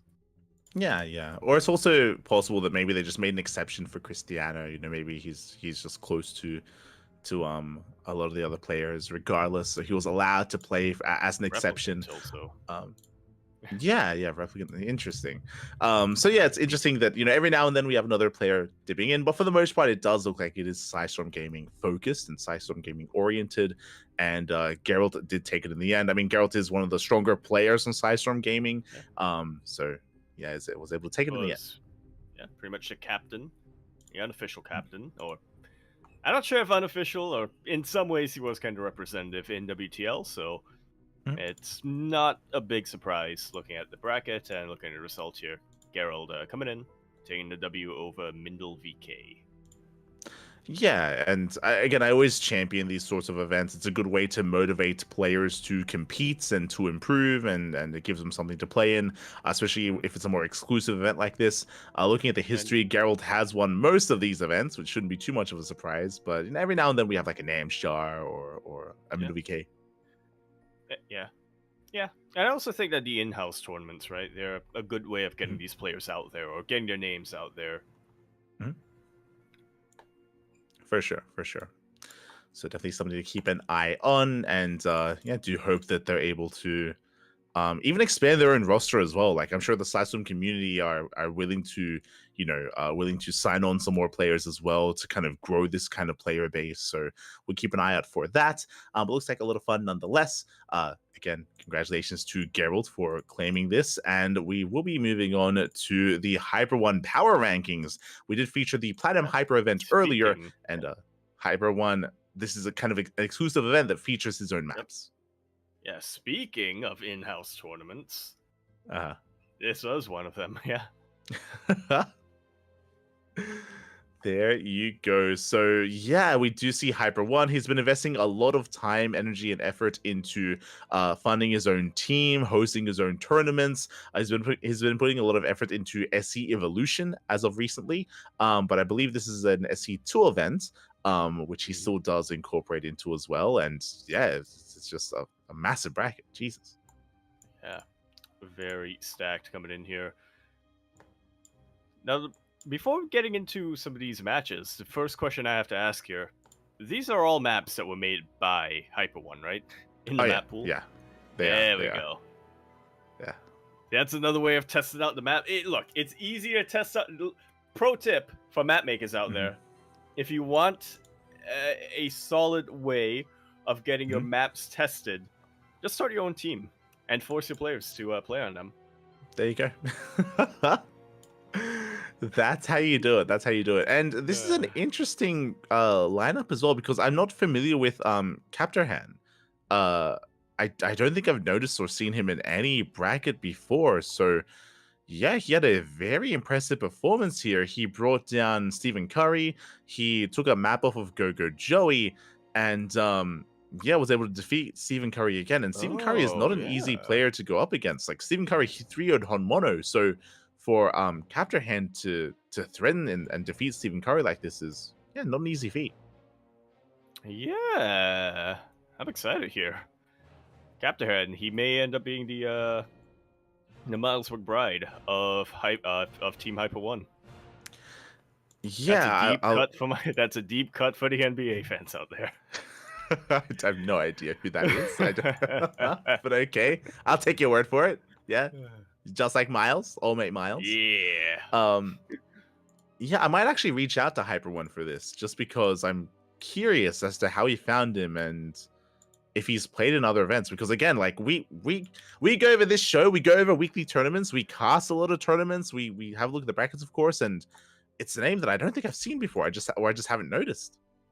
Neither have I. Yeah, that's honestly, I'm kind of surprised that there are that many players in in Team Hyper One, but yeah, that's really cool to see. Looks like they are in the kind of the amateur or the B team. So yeah, potentially a promotion into the A team pretty soon. Yeah. Hyper One. I'm checking Wikipedia and I found 2 events. I found the Universe Titan Cup number 2 and I found Chicken Man Testa Open number 15. These are 2 events from 2022 that he also pops up in. But he got knocked out in early rounds. So it looks like he has been competing for some time, but again, no notable results from him. But he has played here and there, so interesting. Definitely someone I'm going to be keeping my eye out for. I don't know if he's going to rise up suddenly and start defeating these players more regularly, but yeah, definitely a notable result. I agree. Anybody who can take out Stephen Curry or Steph Curry is somebody who I'm going to be looking out for in either game, whether it's StarCraft 2 or basketball. There you go. He is the next Michael B. Jordan. There we go. Yeah. Okay.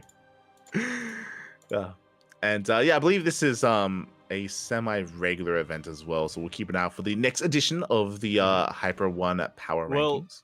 Well, so next time when Hyper One comes up with 7 new maps, right? I'm pretty sure that's going to be how it works. I'm sure. Meanwhile, when it comes to our next event, this I was excited to see. This I was not expecting. Welcome to the Soon's Super Tournament, and I believe Soon is the German Terran player. We've casted Soon many times. I had assumed that Soon had retired because I haven't casted him in a long time either, but he pops back up as an organizer. I did not put those two connections together, or I did not connect those 2 dots. I thought this was a different Soon for some reason. Yeah, it's really exciting. Again, like I haven't seen Soon for a while. Soon used to be one of the regulars in OC King of the Hill. There was Mhm. a lot of German Terran players like Soon, like Shark Ripper was another one, who would He play week uh, after week.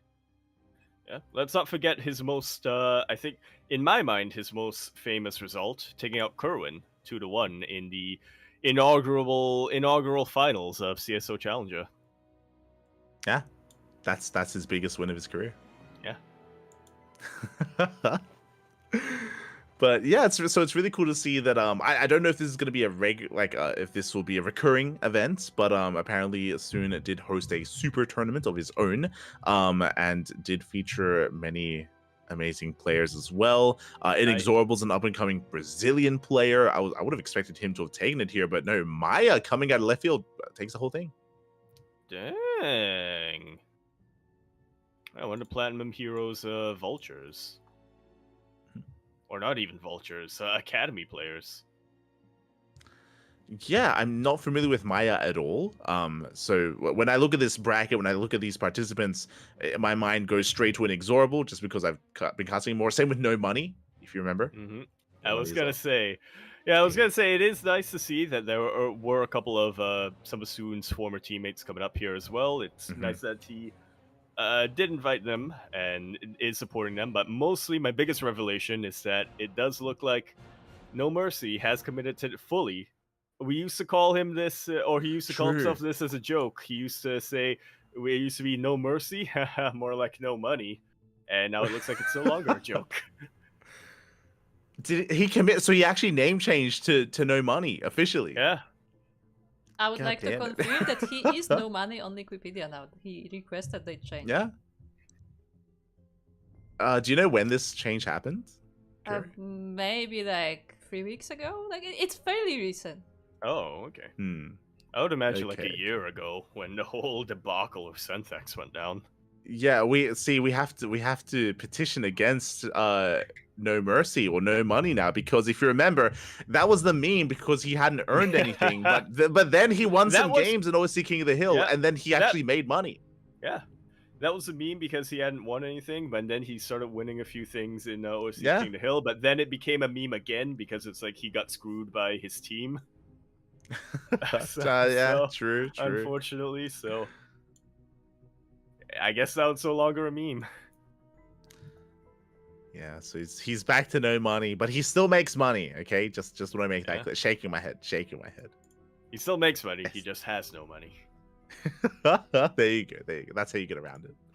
But yeah, really cool to see that Soon had hosted this, and we'll see if maybe he intends to organize future events.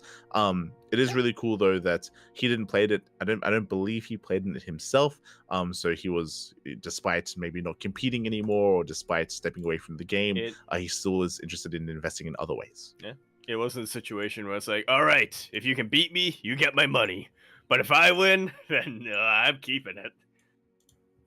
Yeah, for Jumi. Yeah.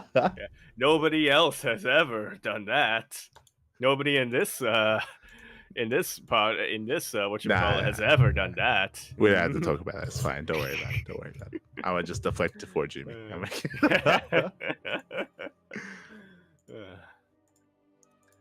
But yeah, that is going to be wrapping up most of our smaller events for the week. But of course, it's kind of this big event that's been looming over all of us this entire time that occurred over the weekend. This is also why we had maybe some minimal participation in some of these other weekly tournaments, because a lot of players are traveling due to a big event in Bulgaria. Indeed, something that I think came out of left field for a lot of us, but it did get announced, or I don't remember when it got announced, but when it got on our radar specifically was about a month, or like I think 2 weeks before the Esports World Cup, was when we heard, wait a minute, there's this event happening in Bulgaria, and there are big name players being invited, and they're playing in like an outdoor arena, and it's organized by the Bulgarian Board of Tourism. I don't know. I don't remember if that last one is true, but that's like what I've heard. Yeah, this event was actually announced a very long time ago, and when it was originally announced, many people were like, "Is this even real? Like, is this even happening? Like, what's going on?" And slowly over time, they announced more and more invites. As this was mainly an invite, there were some qualifiers held, but there were a lot of invites involved. Yeah, I think it's just mostly the surprising part was that Bulgaria is the thing that was surprising to most of us, which, we didn't really expect to have this much interest in specifically StarCraft 2, but I'm pleasantly surprised that there is that interest going on there. Yeah.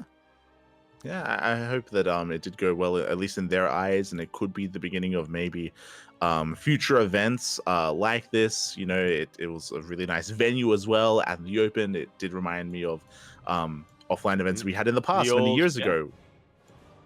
Yeah, some of the old Pro League finals and a couple of GSL finals as well. For sure, it reminded me of the Pro League finals. It reminded me of, was it TSL 5? There was one of the TSLs had their offline playoffs, which also was in a very similar arena, like outdoors with that kind of like amphitheater setup. TSL 5, was that during COVID? Yeah, it was between 4 and 6. It was one of those yeah, you know what? Where we have technology. True. Team Liquid Star League 4 way back in 2012. The finals took place in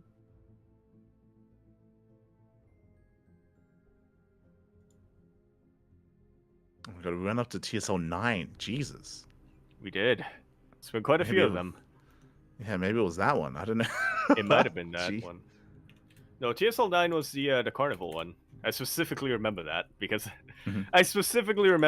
I ordered a clown wig that arrived after we finished our coverage. Yeah, the Carnival one. That took place in the studio. Yeah. Whichever was the finals in that one was not outdoors. It did take place offline, but it took place offline in the Team Liquid studio in, I believe, the Netherlands. Yeah, in Utrecht. There you go. But it was a really nice venue that it was held in, and some really amazing matches were held as well.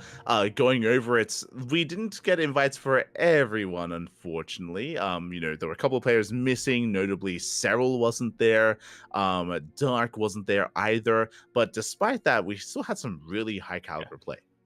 Look, all that matters to me is that we got the two players who mattered got invited, Clem and Oliveira, and they were able to play not just one series, but 2 series against each other. And that, for anybody who was doubting Clem in his TBT matchups, because he didn't play any in EWC, even after his series in the WTL finals against Oliveira himself and a couple of other key Terran players against Spirit and whatnot, I think this has really solidified it. Yeah, I think this is, there's a lot to really dive into here when it comes to this bracket, when it comes to these results. On the one side, it was really cool to see Rainer versus Clem once again, where they have been having some really, really close series. And I think we were speaking about this last week when we were going over EWC, about how both Rainer and Clem, they seem very well matched up. And you could even argue that Rainer might be the best Zerg answer to Clem, more so than Cyril. I think that's pretty much proven. Rainer has more of a record against Clem than Cyril does right now, but yeah, it is a rivalry that I think most of us were expecting as early back as 2017 or even 2017 or 2018 when they faced off against each other in EWSG. And we were saying, okay, these are the very young players, both from around the same region, both of them having a lot of potential, and then it took us a while for us to really get this kind of going. I think 2018 and 2019 was more of Rainer's time, and then 2020 and 2021, I think Clem won a couple of ESL Masters and DreamHack EUs, but obviously that was during COVID, right? So we didn't really get to see them against each other in offline events. But finally here, 2024, they're facing off against each other as often, if not more often, as they used to. But more importantly, it doesn't really seem like one of them is like... It doesn't really seem like there is a clear favorite between the two of them. Obviously, you could probably argue that looking right now in 2024, Clem has had better results and has had better tournament finishes. But when it comes to Rainer and Clem specifically, head-to-head against each other, it's neck and neck. Yeah, it is very close. And I think what I love about this tournament specifically is that once again it brings about the idea that we have a lot of players that are very similar, that are very close in skill. We have a lot of players that are close in Yep. skill. I think especially after EWC, there's a lot of like people that like to say like, oh, this player's washed, or this player like clearly is better than this one, and stuff like that.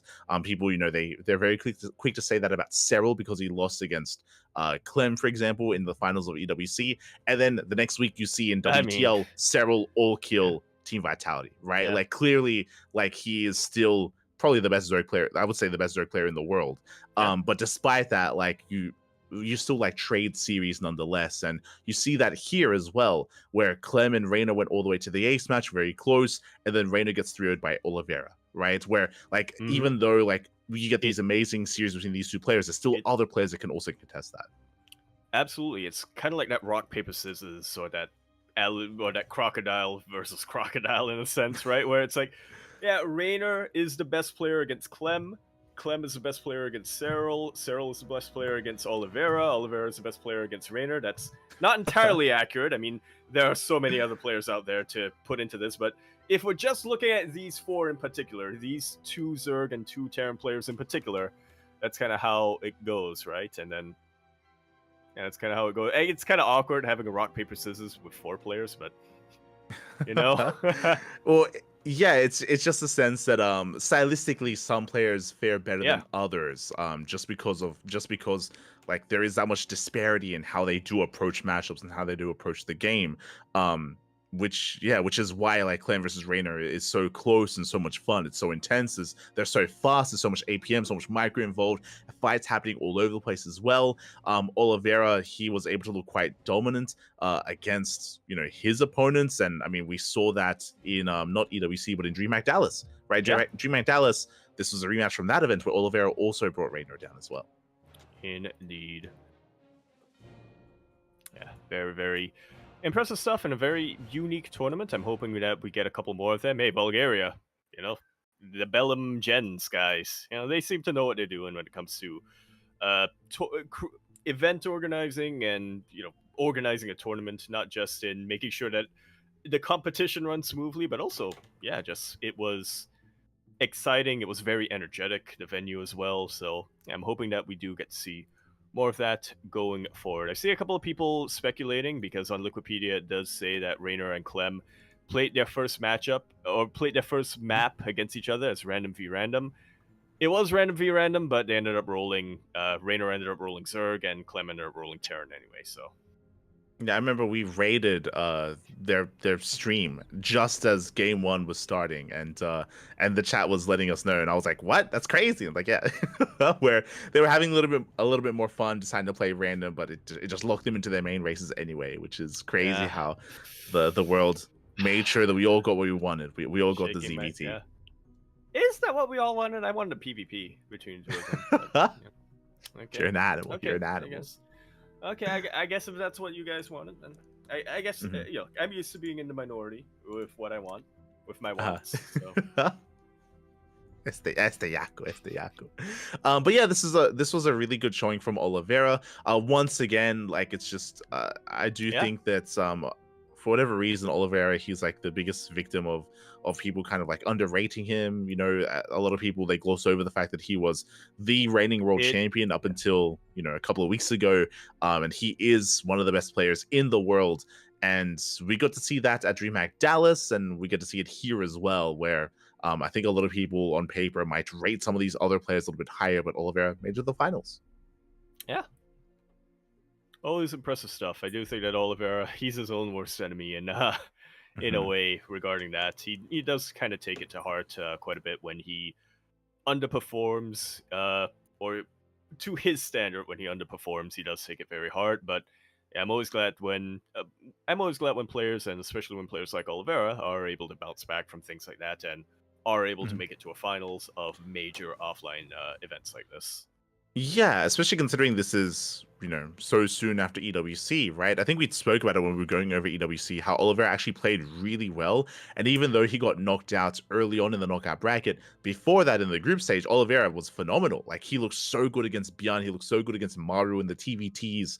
Oliveira actually did really well, but because the format of EWC doesn't look that way on paper because of the knockout bracket, right? Because he got knocked out early on in that system, even though he did really well in the group stage, where arguably should have been placed higher because of that. But yeah, like it did seem like he took that really, really to heart. But it's been a couple of weeks, and that didn't stop him from performing really well here. Yeah. You know what it was? Yeah. You know what it was? It was the Bulgarian air. They were out in the open this time, so he could breathe. There you go. But yeah, really cool to see them traveling, to see him performing this. When it comes to some other results coming in, Showtime, he took down Solar 3-0. That's, quite impressive in my book. We were praising Showtime for his WTL performance, if you remember, how Showtime was threatening and looking like the best Protoss in the world, at least in PvT compared to Clem. We were talking about how Showtime looked more impressive than Hero and Max Pax versus Clem. Despite that, wasn't quite able to bring that to Oliveira though. Yeah.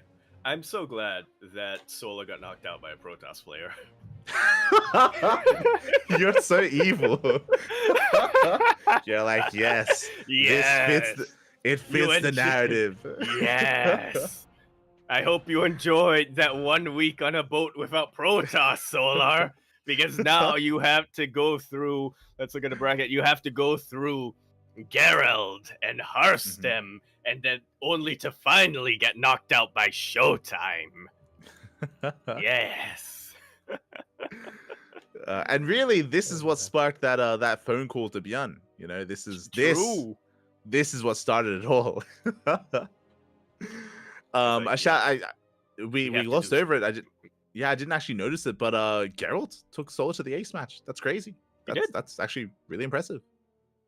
Yeah. Stash was on point. Yeah, it's really cool to see Geralt doing well, Oliveira, Showtime as well, and yeah, just once again, just really showing how just the caliber of play that we have and how comparable so many of these players are. Of course, Clem did still win. I still stand by Clem currently being the best player in the world, and we'll see how long that lasts, right? Oh, Clem, I've had that opinion since 2020 at least. So. I'm glad you finally come around. Okay, I still disagree with that statement in 2020 or whenever the hell you said that. Hi. So yeah, really cool to see Clem taking another big win, and now we really do enter the off season. We already did, but yes. I do think this is going to be the last big offline. We're gonna go the off season. Yeah, we're more off than we were before. Season. There you go. Gemini gonna be filling the void.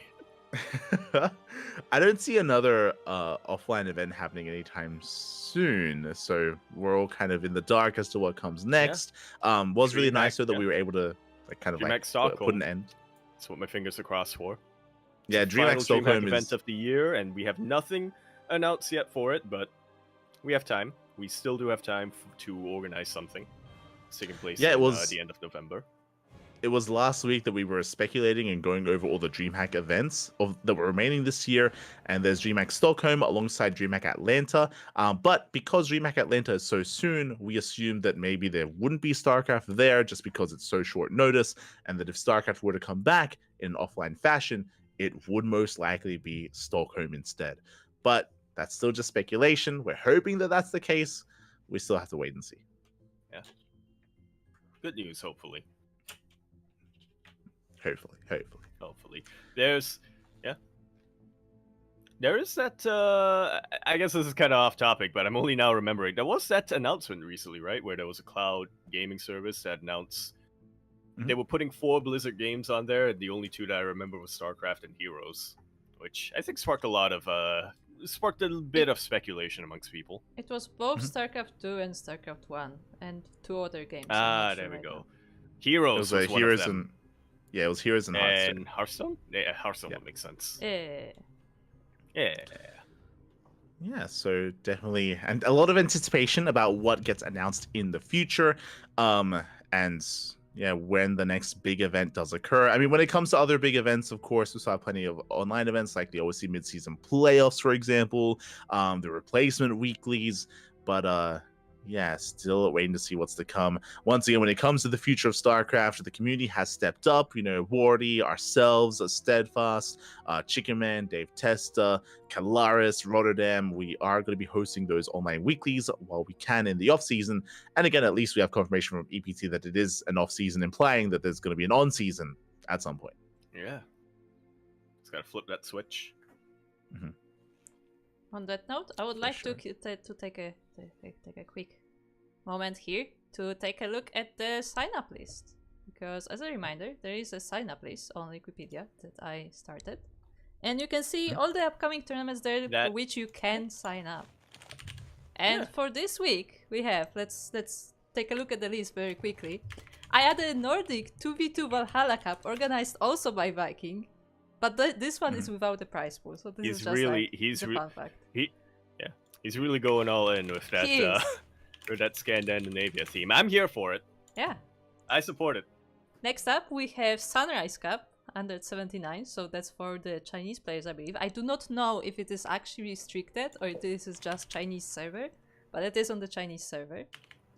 We have the StarCraft Evolution League number 2, which is the SC2 Evolution mod tournament organized by Harper1, among others. We have King of the North number 2. So once again, that open tournament by Viking, so we can sign up for that as well. Next up, we have Sparking Tuna Cup 64, which will be happening on Sunday, so that is our tournament. Ooh, only 5 more weeks to 69. Yes, 69 is coming. Then on the same day, just a few hours later, we have Wardy TV 2v2 September Cup. So this is the monthly team tournament from Wardy. He organizes both 2v2s and 3v3s. 3v3s alternatively, so this is the September Cup, in case you want to go for some team tournaments. Then we have Tenacious Turtle Tussle, number 17, so our tournament on Americas. Wardy TV Mondays, the Asia/European tournament for Monday. Kaelari's Steadfast Roti Cup number 3, Ursasaurus Cup number 2, and that should be all for that week. There we go. Unless there are any last minute additions, tournament organizers, you want to get added to that list, now is the time. I posted the link in the chat for the sign up list if you want to check it out, and let me know if anything is missing, or you can try adding it yourself. That's it from Core. There we go. You heard it here first. If you want access to the same list that Beyond uses to snipe Protoss players, links there in the chat. Exactly. I mean, that's what I'm going to be keeping my eye out for is, you know, the return of Bjorn, whether he continues his reign of terror in all these online weeklies, yet to be determined. But at least this week, he was just running rampant in all of these online open cups. We'll see if that trend continues in the off season. Likewise, we'll see if the rivalry between himself and Shin continues. And we'll keep an eye on some of these other players like Shameless, Nickrat, Christiana. The 2v2 events are going to be interesting as well. We glossed over it, but Wardy's 2v2 event did garner a lot of interest, and clearly he's going to be hosting it as a monthly. So, yeah, it's going to be fun to see the 2v2 scene evolve and maybe catch on a little bit more. It's possible. Yeah.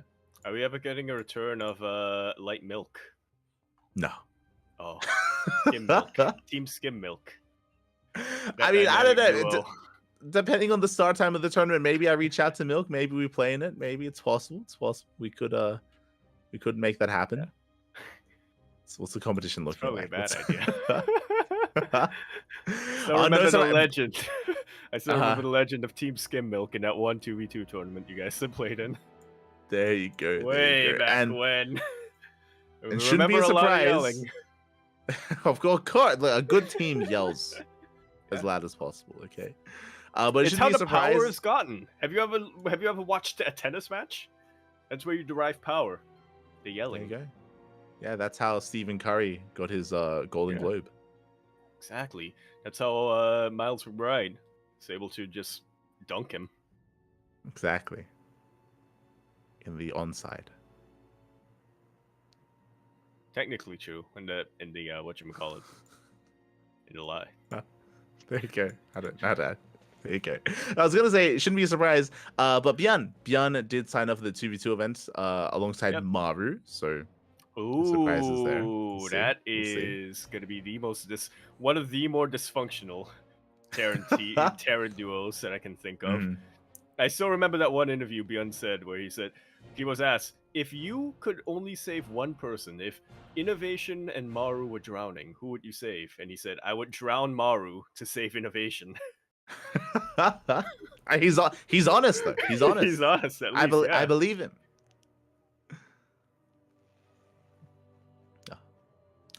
I do believe him. But yeah, with that, I think we're wrapping up all of our events. Those are all the events of the week and the upcoming events for next week as well. Yep. So yeah, take a look at that. If most of these events are open events as well, so if any of them, if you look at them and you do think that they are, in a time that you would be awake, if it's a format that is interested to you, then we do encourage anyone, regardless of skill level, to sign up for them. It's good fun. Win or lose.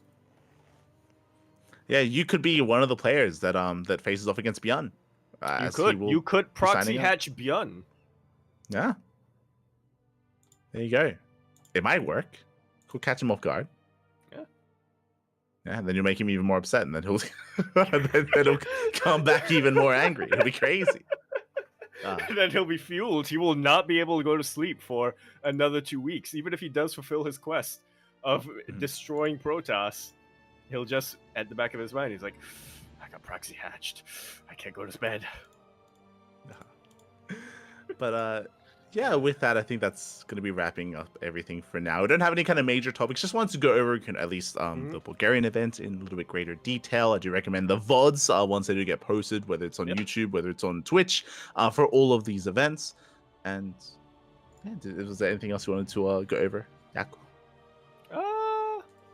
I've been out of it quite a bit these past couple of weeks. So yeah, I am catching up along with the audience as to how as to what happened in the past week. There you go. Speaking of what's coming up here on the channel on the CranKy Ducklings, we will not have a cast tomorrow. We have a couple of days off for the first time in a very long time. Technically, we could try to squeeze in some casts here or there, but nah, we're good. We'll be taking some time off. I know that because we've been casting so much, I need to catch up on editing VODs. There's a lot of VODs to go over and a lot of VODs to catch up on, a lot of editing to do. So we're going to be taking the next 2 days off. I say that Saturday evening, I believe, will be the SC Evolution League. So the next SC Evo tournament is going to be this weekend alongside Sparkling Tuna Cup. That's going to be in the evening of Saturday. Yes. Saturday evening is SC Evo. Sunday evening is Sparkling Tuna Cup. Exactly. So those are going to be the next Saturday morning for some people, but that is going to be the next events here on the CranKy Ducklings. Otherwise, thank you so much for watching. If you want to help support us, you can follow us on Twitter, Facebook, Instagram, YouTube, and Discord. We stream here on Twitch. We stream on YouTube as well, and we also have a Patreon. If you want to help fund and grow our tournaments, Patreon is the place to be. Yeah. If you are fond of our events and you would like to fund them, that's where you go. Exclamation mark Patreon in the chat. You can also drop a sub over here on the Twitch channel. I believe we have something on YouTube. On YouTube? Yeah, YouTube memberships. It's called members. YouTube memberships. There we go. Yeah. Followers are subs on YouTube, and subs are members. But well, it's words. What are they even? I can see your brain malfunctioning a little bit there when you were trying to piece it all together. You're not wrong. Words are words, and subscribe everywhere. Words are wind. Exactly. Otherwise, thank you so much for tuning in. Jaakko, are you going to be streaming anytime soon? Do you have any plans for any crab champions or ladder? Potentially. We'll obviously see what happens. I'm trying to reset my sleep schedule, and I don't want to say be a degen, but look, I don't want to. I'm not sure what I'm at liberty to say, but potentially, fingers crossed, I might be having in the next couple of months a schedule that requires me to be awake at night more. So maybe I'll stream something every now and then in the upcoming weeks, but yeah, it's still to be determined. My neighbors still will not. I feel like Are they every still time one of drilling? my neighbors finishes, not the same neighbors, a different neighbor now. It's Yo, yeah, it's just a season, I guess, for renovations. I do you don't know do what you to tell think ya. they colluded?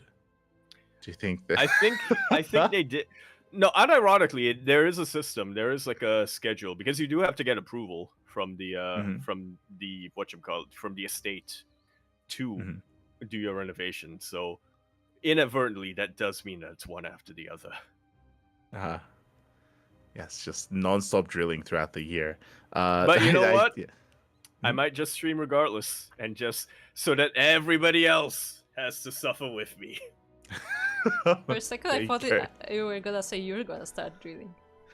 Yeah, I thought you were gonna say, you I know don't what? know the drill. I'm gonna start I renovating don't know the drill. just to spite everyone else. Just Okay, first off, I don't know the drill, and second off, I don't have permission to renovate. Time to get on that list. Time to sign Yeah, up. I should. But yeah, with that, I guess we're gonna Yeah. be wrapping up here again. A bit of a shorter podcast this time. We're trying to keep it brief. We don't want to go for like 4, 5, 6 hours like we have in the past. Just a bit of a more concise wrap up, if at all possible. Yeah. We're trying to keep it concise, but we're also trying to have more. So, you know, if you think about it, in the month of September, assuming that we do go for this average timing, we'll have had a higher total podcast than we did in 2023. We're almost there. Yeah, with that, we are going to be wrapping up. A shout out as well to Kuro, was chiming in from Yep. time to time and was, of course, handling the production, setting up all the overlays, and, of course, streaming for us as well. So thank you so much to Kuro for making this happen. Yes, the information fairy and the production ninja. There you go. Follow Kuro. Exclamation mark Kuro in the chat for those social links. We should be playing Final Fantasy soon TM on my own personal and Kuro's channel as well. It's been years since we've really committed to playing some Final Fantasy 14, and we intend to finish the first expansion. At least. By the end of the year. I like how you said you Look, intend to finish the first Yeah. expansion. You're not promising Yeah. anything. No, It's just we intend. that's the ideal. I remember Yes. when Light said that we're gonna catch up to the newest expansion in like 5 years.